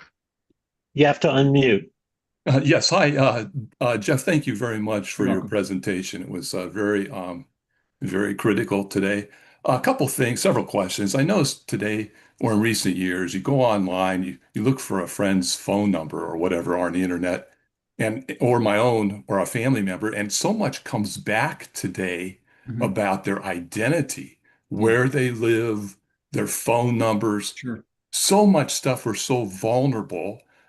So that's one of the questions. I mean, I know we can't really protect ourselves in that range, but related to that, the another question I have is it worthwhile? Like I've been a victim of check fraud where I mailed a check out, it went to the mailbox, and it's what's the old saying? A sucker's born every minute. But how important or is it necessary ever to go to check, have I been pawned? Is there a way, I mean, should we do that, or is it recommended, or when? And I have another question after that. I'm Oh, sorry. okay. Well, take them one at a time here. First of all, privacy is a thing of the past. There's so much out there about us online. We're not going to be able to get it back. I mean, there are companies that say you pay us some money and we'll start removing you from those databases, but they get refreshed all the time, and stuff is going to be out there again. So I think it's kind of like it's a whack-a-mole thing when it comes to your privacy. And then in terms of your own victimization, yeah, I mean, you could go to that site if I've been pawned and see what comes up when you put in your passwords or email addresses and things like that. But again, there's going to be usually high chance that your password that you use has been in a breach, which means if you're using it for multiple accounts, you might be able to be a victim of credential stuffing. So you should probably change that. So yeah, what was your next question? Well, related to those two is the dark web. I mean, you hear so much about that today too. And how much progress has your former agency done to, protect us as far as that? Yeah. Well, the dark web was actually set up as a way for military to use the internet, but to communicate anonymously and secretly. And the criminals have kind of used this Tor, which is the onion router system, to protect their own communications, to do bad things online, to sell information online, and to communicate with other criminals. So it's hard to penetrate that, and because of the way it's set up and the different layers. There have been success stories with finding people on the dark web, but again, a lot of these people are not even in the United States, and it's hard to get the cooperation of other countries to extradite people based on some communications they've had on the dark web as well. So, dark web is not a place that a person like just using the internet can generally go to, because you need special software. You got to have special knowledge. I don't recommend even going there, but it is a place that criminals use to do these things to facilitate illegal activities. And the FBI does try to find people on the dark web or the deep web, which is kind of a level above the dark web. But again, because it's so protected from these layers that it's difficult. Okay, let's go to Diana and then over to Roger. Go ahead, Diana. Yeah, I've been contacted for the grandparent scam a couple of times. I almost enjoy that one because when they say that when the guy says that he's my grandson and he's had a terrible accident, I can say, "Oh, you're my grandson. You've had an accident. That's interesting. My grandson doesn't drive." Yeah. So I love that one. But I have thoughts about some other things. I mean, the whole thing about mailing checks. There are people who don't have the ability to get to a post office. They rely on rural mail pickup and delivery. So and my son works for the Postal Service, not as a mail carrier, but I hate to say that mail should be limited only to junk mail. We really need that service to go out. And I hate the fact that people will steal it. Only once in my long life have I had mail stolen from my outside mailbox. Thank goodness. And it was a real nuisance to cancel all those checks and all that. But it only happened the one time. And so I think the chances are small, but it depends on where you live, right? Right. As to whether. Another thing that concerns me is some of the things about facial recognition for a password and so on. That's great until the person who has that account passes away, and then the person who's supposed to take over, it's the wrong face. They can't get in, and that's a hang up. But yeah, I loved your presentation. It was very detailed, and you had a lot of good suggestions. Thank you. I just had those couple of comments that I wanted to mention. Yeah. To your last point, I think part of estate planning should include electronic devices and adding people to Right. accounts and adding biometrics so people can get in these accounts, including social media accounts and subscriptions that people may have that the other family member doesn't even know about and will continue to get charged until they get that figured out. So a good estate plan will include a digital component that addresses all those issues. Right. Yeah, I'm working on that right now because I'm pretty old and it won't be long before I'll have to let my sons have access to some things. Right. Yeah. That's all for me. Okay.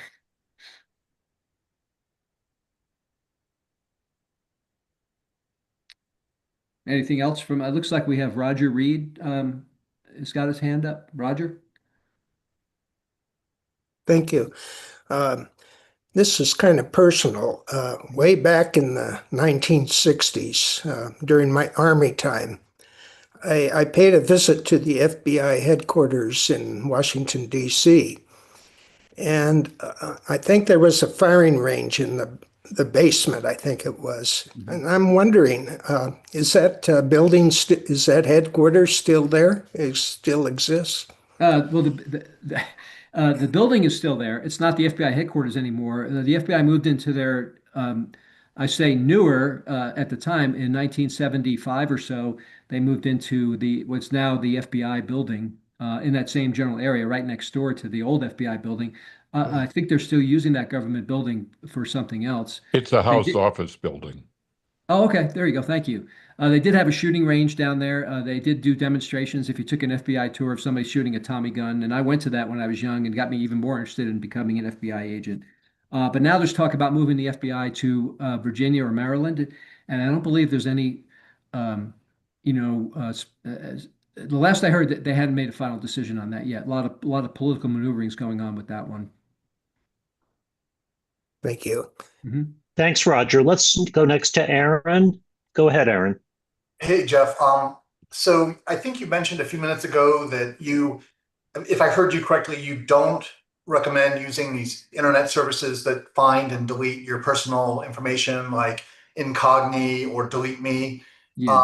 Did I hear you correctly? Because I guess I didn't really make it clear. I didn't say don't use them. I said just understand that what they do for you may be more temporary than permanent as the stuff gets out there, and still may have a way to show up over time. But it will. I think it will remove some of the stuff, at least temporarily. So it's more of an ongoing subscription than a point in time interaction. That's what I envision it as. Yes. Okay. Thank you. Linda Sodi, go ahead. You have to unmute. Okay. Hi, Jeff. Hi. I've been in the basement and I have my picture made with the Tommy gun with commissioners of police from the Caribbean, and I've been to Hogan's Island. Nice, nice. Did you happen to know Chris Kriskovich? Chris, what was the last name? Kriskovich. No, doesn't sound familiar. Okay, that sounds, like, okay, you work for the Department of Justice. Do you know some lawyer? Like, there's millions of lawyers. Sorry. Yeah. Until they started getting fired. Yeah. Sorry. I work for the International Criminal Investigative Training Assistance Program with the Department of Justice, and we did great stuff. Yeah. That's it. I wanted to, are there more questions coming? I think in the chat, a question I had, because one thing that you were talking about, cautioning people about using links in emails. And so the question I had was, all the time, we send Pi members notices of meetings. Yeah. And the meetings have a Zoom link. If I'm interacting with somebody online, I think what I'm trying to say is, if you expect to get an email with a link, surely, and the email looks like it, is legitimate, surely it's okay to use that link. But isn't it really the ones that you didn't ask for and didn't expect that all the antennas should be up about that? That's the key. Yeah. And the fact that you expected it is probably giving you that extra verification that you need, you know. So remember, verify before you trust. If you weren't Mhm. expecting something, that's when you need to do the additional verification. If something that it was something you expected, it makes sense that you would have gotten it. Um, so yeah, that's the additional verification, right? And I think the last point for me, and then we'll go to Alan. I saw in your handout, uh, and you made a point in the presentation about unsubscribe responding to a spammy email is going to confirm your existence. Mhm. And I wanted to just add a data point because a while back, my spouse did that, and the onslaught afterward was just astounding. Okay, let's go to Alan. Alan, go ahead. You have to unmute. Yes, actually, I have two questions. Number one, if I see something and my software says report it as spam, is that okay to report it as spam if I see something that I don't like? Yes, absolutely. 100% you should. Okay. Question two, I understand most credit card limits come with a very high, the maximum amount of money you can charge. And I'm told that you should lower those to a fairly low number. Is that something you recommend also? It really depends on your spending patterns. If you don't expect us to charge a given amount in a monthly cycle, then you should lower that, and that would limit the damage. But also understand credit card companies don't hold you liable for fraud if you report that quickly enough. It's still going to be their loss, not yours, because we all pay those losses. But I would gauge that based on your spending patterns. If you have a $10,000 spending limit and you're never going to go anywhere near that in your month, I would lower that down. Sure. Okay, thank you. Mm-hmm. Okay, folks, any other questions for Jeff?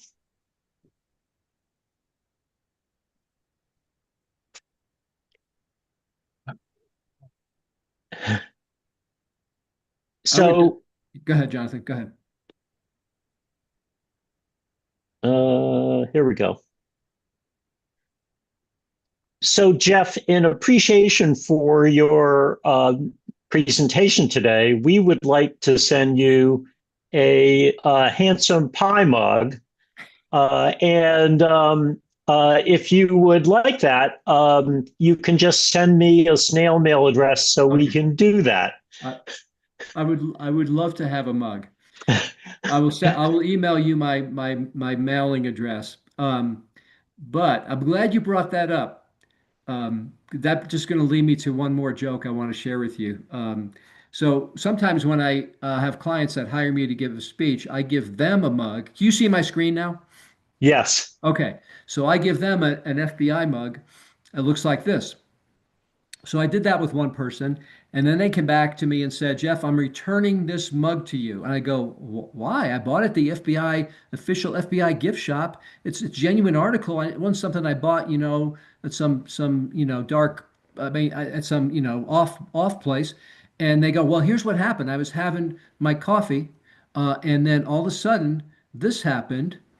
And I was just very concerned about this, Jeff. So I'm returning this mug to you. And I'm like, okay, all right. And then I tried to figure out what happened. And I realized when I went in the FBI gift shop, I actually got it from the wrong shelf. I picked it up off the FBI mugs for surveillance, not for gifts. And so that was my mistake. Yeah. The audience did not like that joke. Maybe it just landed, maybe it's a little too close to home with surveillance going on today. Anyway, Jeff, I think it's now the point in the meeting for you to tell us at least one story about your Kansas City barbecue judging. Oof. Well, it wouldn't be a good story because judging barbecue. I mean, they're good. If you like barbecue and you're a Kansas City barbecue judge, you can judge at some of the big events. And there's hundreds and hundreds of judges. So it's not like you're standing up there with the winner holding up, the trophy for them and handing it to them. You do your judging and then you kind of go home and they tabulate the results later. But you'll eat some of the best barbecue you've ever had. You'll eat some of the worst barbecue you've ever had.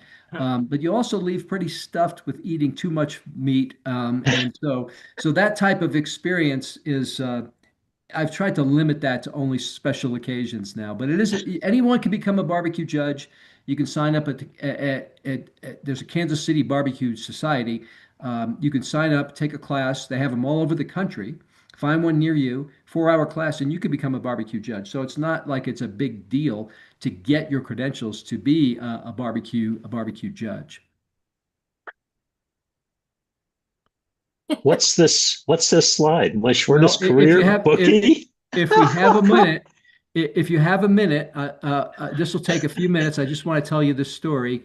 Please. Yeah. Okay. So I want to tell you a story about my shortest career as a bookie. I was actually a bookie and an FBI agent at the same exact time. So when I arrived in the Kansas City FBI office in 1988, organized crime was big, as I mentioned to you, and there was a network of bookies around the country. Some of them were tied to organized crime. Now, back in 1988, if you wanted to bet on a sporting event, the only place you can do that legally was in the state of Nevada. You had to physically be in the state of Nevada. Now, in multiple places around the country, almost all the states have ways you can do that legally. But back in 1988, you used a bookie. They filled the void. And so we had a bookie under investigation in the Kansas City FBI field office. And I was assigned to his case. He had been taking bets over the phone for a long time. We had his phone tapped. We had his calls, recordings of him taking bets. All right, so we went to a federal court, the District of Missouri, the Western District of Missouri, which you see on the right side of your screen, and we got a search warrant. And so I blacked out the name of the agent that was with me, but you see my name on the screen on that search warrant. So we go to the bookie's house. It happens to be a Sunday morning in the month of September. Now, so you're at a bookie's house. It's a Sunday morning. It's September. And what's going to happen is the bookie's involved in taking bets, but he can't take bets anymore because the agent that's with me, Al, is pulled him aside. You're under investigation, and he's interviewing him off in the side in the side of the room we're in. I'm at the bookie's desk, and he's got all his betting lines, his scores from the day before, his list of bettors, and I'm marking things as evidence. That's my role that day on that Sunday morning in September. So obviously the phone rings as baseball and football are in season. It's a Sunday morning. I don't know what to do. I asked the veteran agent, Al, because I'm brand new. I go, Al, what should I do with the phone? He says, answer it. I pick up the phone. Now, before I tell you what happened next, I'm going to back up a little bit. Remember I told you I worked in my dad's store, this variety store, and when I was growing up, and we had this variety of people that used to come in my dad's store. And there was me when I was 13, but just a few years later, it kind of looked like this. What? Let me go back to this page. Okay. So when I was a little bit older, these guys used to come in my dad's store and they pick up the newspaper that contained the betting lines of all the games that day, and it looked like this. So people would stand around in my dad's store, and I'm just a teenager. I don't know anything about gambling, but they'd start to talk about what games they were going to bet on that day. So they'd say, I'm taking the Chiefs -2.5. I'm taking the Yankees -1.5. I'm taking the over on the 49ers. I'd hear all the lingo of gambling. And as a teenager who knew nothing about it, I learned just listening to the bettors in my dad's store all about gambling. And that's my story, and I'm sticking to it. So fast forward 15 years, now I'm at the bookie's desk, and the phone rings. Now, Al tells me to answer it. I pick up the phone. The guy says, who's this? Well, I tell him my real name. I go, Jeff, and I expect him to hang up the phone. No, he doesn't hang up. He doesn't say, Jeff who? He doesn't say, Jeff, where's my bookie? He goes, hey, Jeff, what's the line on the Chiefs today? So I had the betting lines right in front of me. I figured, why not tell the guy? I go, Chiefs are -2.5. He goes, give me 50 on the Chiefs. I go, you got it. So I take down the guy's bet. Now I hang up the phone, and my hand is literally, as I hang it up, it's still on the receiver. It rings again. Now, there's an old term for you, receiver. Anyway, it rings again. Another caller. Hey, Jeff, what's the over on the Vikings? Go, it's 44, 45, how much you want? He goes, give me 75 on the over. I go, you got it. So I take down his bet. Now it's approaching noon Central Time, and the phone is ringing off the hook, and a guy calls up and he wants to do a parlay bet. Now, parlay bets are combination bets. You can do 2-team parlays, you can do 3-team parlays, but you got to win all your bets in a parlay. And if you do, you get odds on your wager. But he forgot what the odds were on a 2-team parlay. So he asks me, he goes, hey, Jeff, I want to do a 2-team parlay. What are the odds on that? Well, I remember from my dad's store, they talked about parlays all the time. 2-team parlay pays 12-5.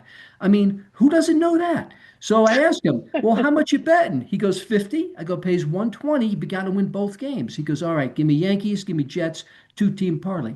I go, you got it. So not only am I taking their bets, I'm instructing them on how to bet. And there's only one person in this whole scheme of things who's questioned the fact that some strange guy named Jeff is answering the phone taking bets.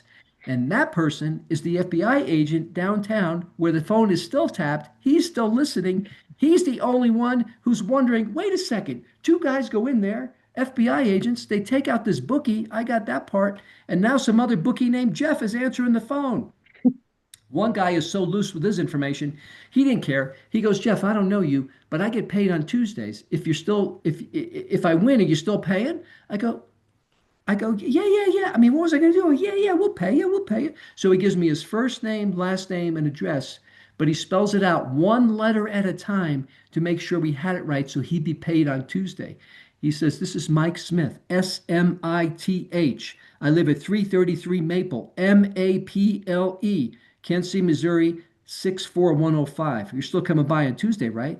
I go, oh yeah, Mike, we'll be by. Don't you worry about that. So finally, I get a smart guy. And if there's a lesson to the story, it's this. Don't give information to people unless you verify who they are. Well, this guy verified. He goes, Jeff, wait a second. Wait, Jeff who?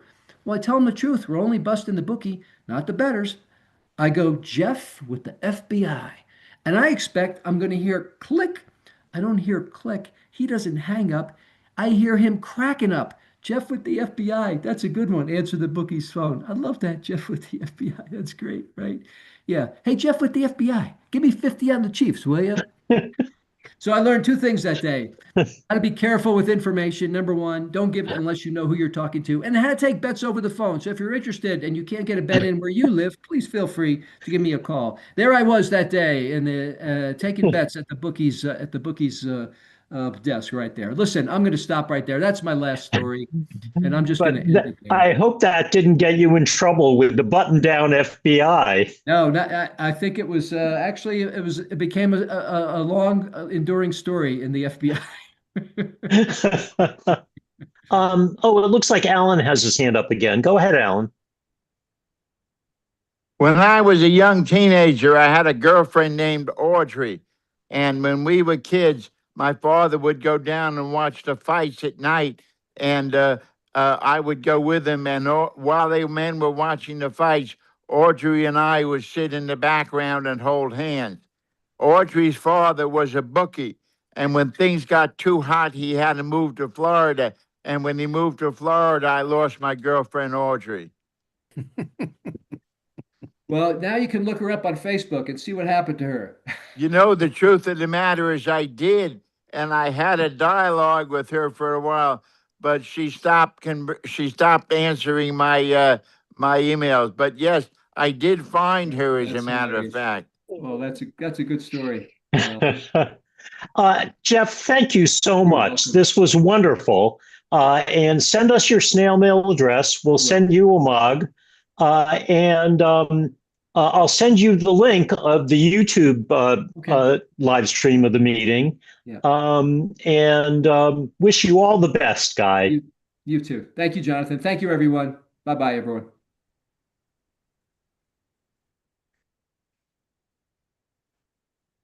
Well, that was fun. Folks, last chance for the door prize today. If you haven't gone to the Pi Attend, do that, and then we'll do the door prize drawing. I never know how to do that. Well, you click on the link in the chat. Okay, let me see if I can find that.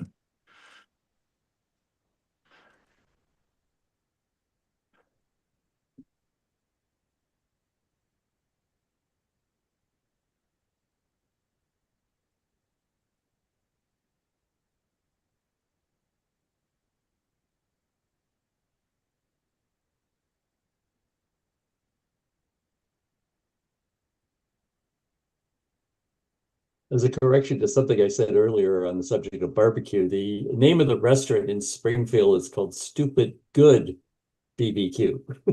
So,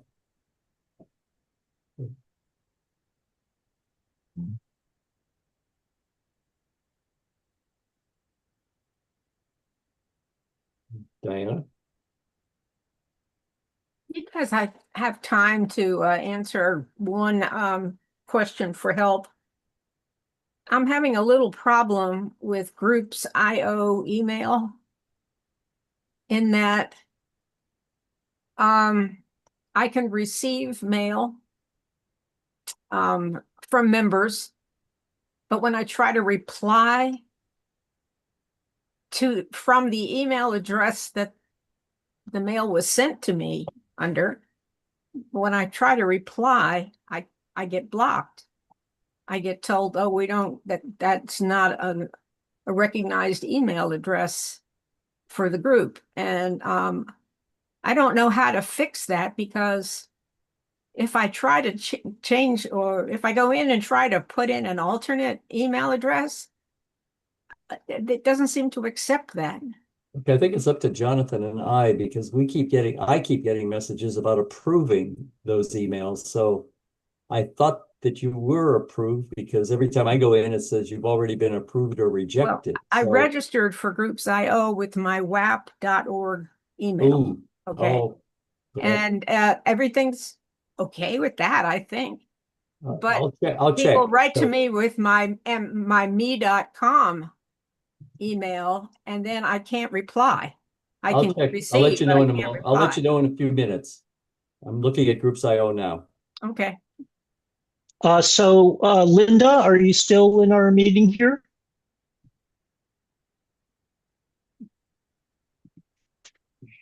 Yes, I am. Oh, so Linda, it looks like you're the winner of our Pi door prize for the meeting. So, Oh my goodness. so Roy, what are we offering these days? Okay, I'm busy in the email now, but I'll come back. I'm seeing Yankee 719, so that's the one you should be using.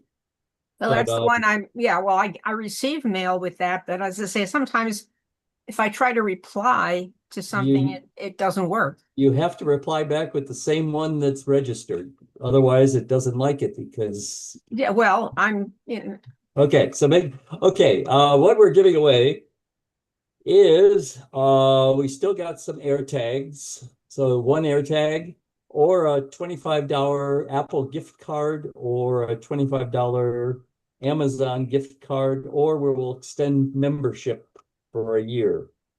So 4 choices. But you can let us know and just send us your email address.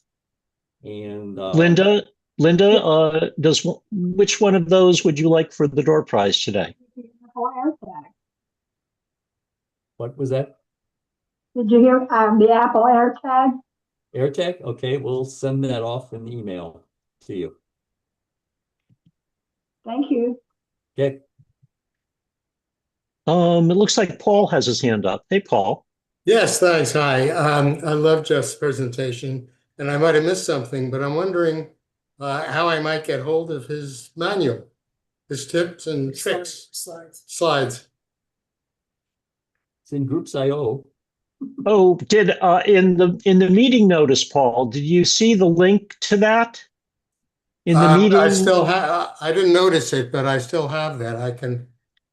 Yeah, we included a link to that in the email announcement of the meeting yesterday. Right. All right. I'll check that out. Thanks, Jeff. Yeah, do, and just let me know if you have any problem. Okay. Okay. Thanks a lot.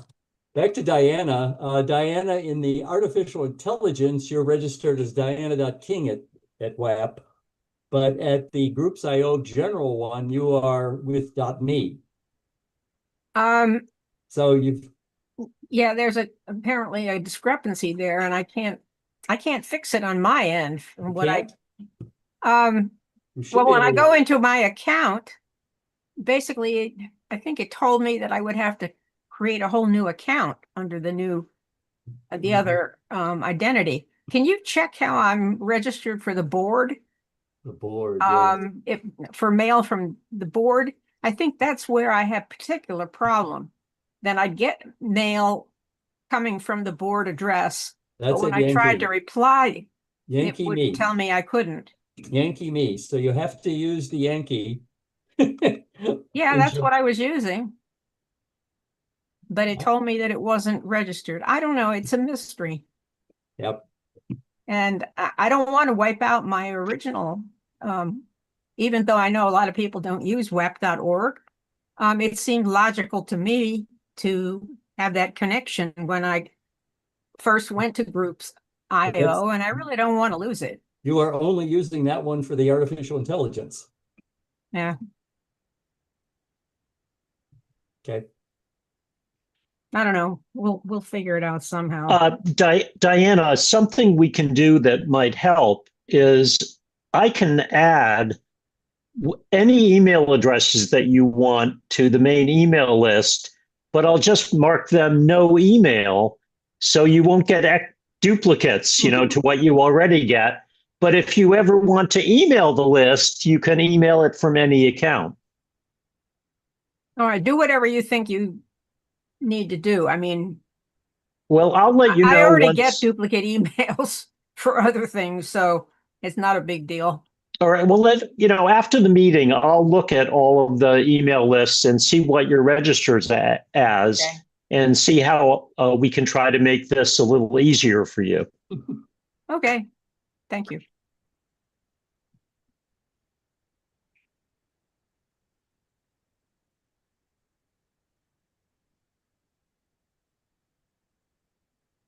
So, Roy, we can get Linda's address from the, let's see if it's in Join It. Yeah, I don't think you should have. I'm looking at it, Diana. I don't know why it does send an approval, but it did. I don't know.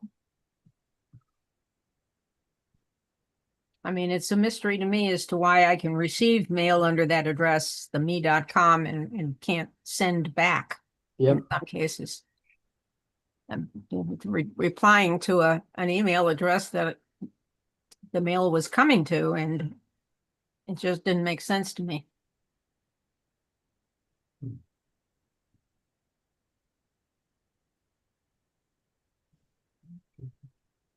Yeah, so Roy, Linda's snail mail address is in Join It. So, okay, can you mail her an AirTag? Yes.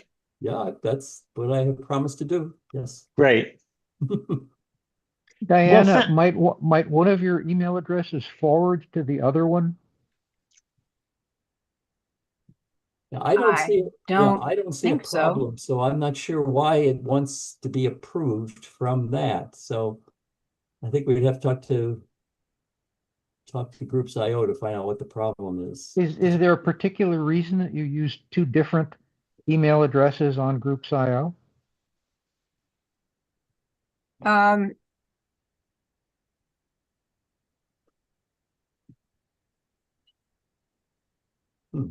Well, as I say, I registered with my original email from wap.org. Right, but but I have done mail also with. I don't think I particularly started using the Yankee 719. Well, what they were saying is that you used one email address for the main list and one for the AI SIG. I'm just curious why you used two different addresses. Well, can we just, Diana, can we take this offline? Because absolutely. Don't worry about it. We can easily answer this by going to groups.io. And so we'll be in touch after the meeting to try to demystify, okay? Okay. Sure. And I think the last thing I would say is, Diana, you are not alone. All the time on my civic email list, we get people who are trying to send from an email that isn't subscribed, not remembering the one that they did subscribe. Yeah. that is a problem if you have more than one. That's true. All righty. Folks, thanks so much for coming to the meeting today. and just follow your the groups.io email, whether you get one of them or more than one of them, for our future meetings. And let us know if you're having any problems with groups.io. That's it.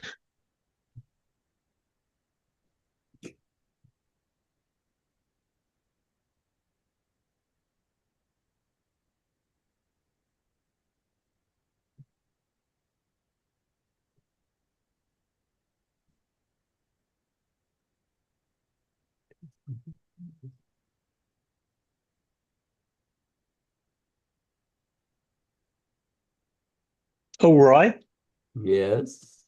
I'll try to make some time later today to go to the Zazzle site to finally update the mugs with the new Yes. Pi logo.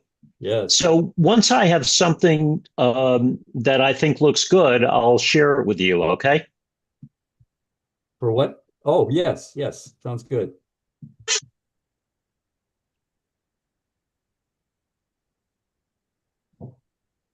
So Diana's not here. Oh, Diana's still here. Did you recently? Yeah, I'm about to send. Did you recently change your email address? I'm sorry, what did you say? Did you recently change your email address in Groups.io? Because it says you're a new member, moderated. I don't know why it would say that. Maybe I was exploring the settings in the account, but I did not try to make a new account because I didn't really want to do that. So you didn't change it from WAP to me? No, because okay. Hey, wait a second. Well, Roy, I just unmoderated Diana's me.com email in the main email list. Ah, good. Yeah, you might do that. Wait a minute. What does that do? I unmoderated it, so you'll be able to send from that email to the main email list. Okay. I just sent each of you on your iCloud.com accounts because I haven't sent you any mail individually recently. So I just used those, and I just sent you a copy of the message that I have gotten. So you can maybe take a look and see what you can figure out. Okay, how that got moderated, I don't know, but check the board one and check. I'm not sure if I got it all in there, but so I think you're good now. I did not know how to unmoderate, so I guess I need to explore that. All right. I mean, I will see how it goes. You know, I'm not going to do any testing or anything like that, but we'll send a reply. If I try to reply to a message, especially if it's something that comes from you guys on the board or about the board stuff, I'll see if I can reply to it. Yep, do that without a problem. I'll be more alert if I see the approval, but it said it was approved. I mean, I recently was trying to reply to a message that Aaron had. I think it was one that I originally had posted, and then he tried to reply to it, and then I tried to reply to him, and I just got blocked. Yeah, that was the one that said I had to approve, and then when I went there, it said it had already been approved. So maybe Jonathan approved I don't know. So I assumed it was not a problem. Well, okay. I hope not. Okay, thanks. I think we're good. So I'm going to close out the meeting. Yeah. Jonathan, time to go do something. Yeah, I'm good. Thanks, Roy. Okay, bye.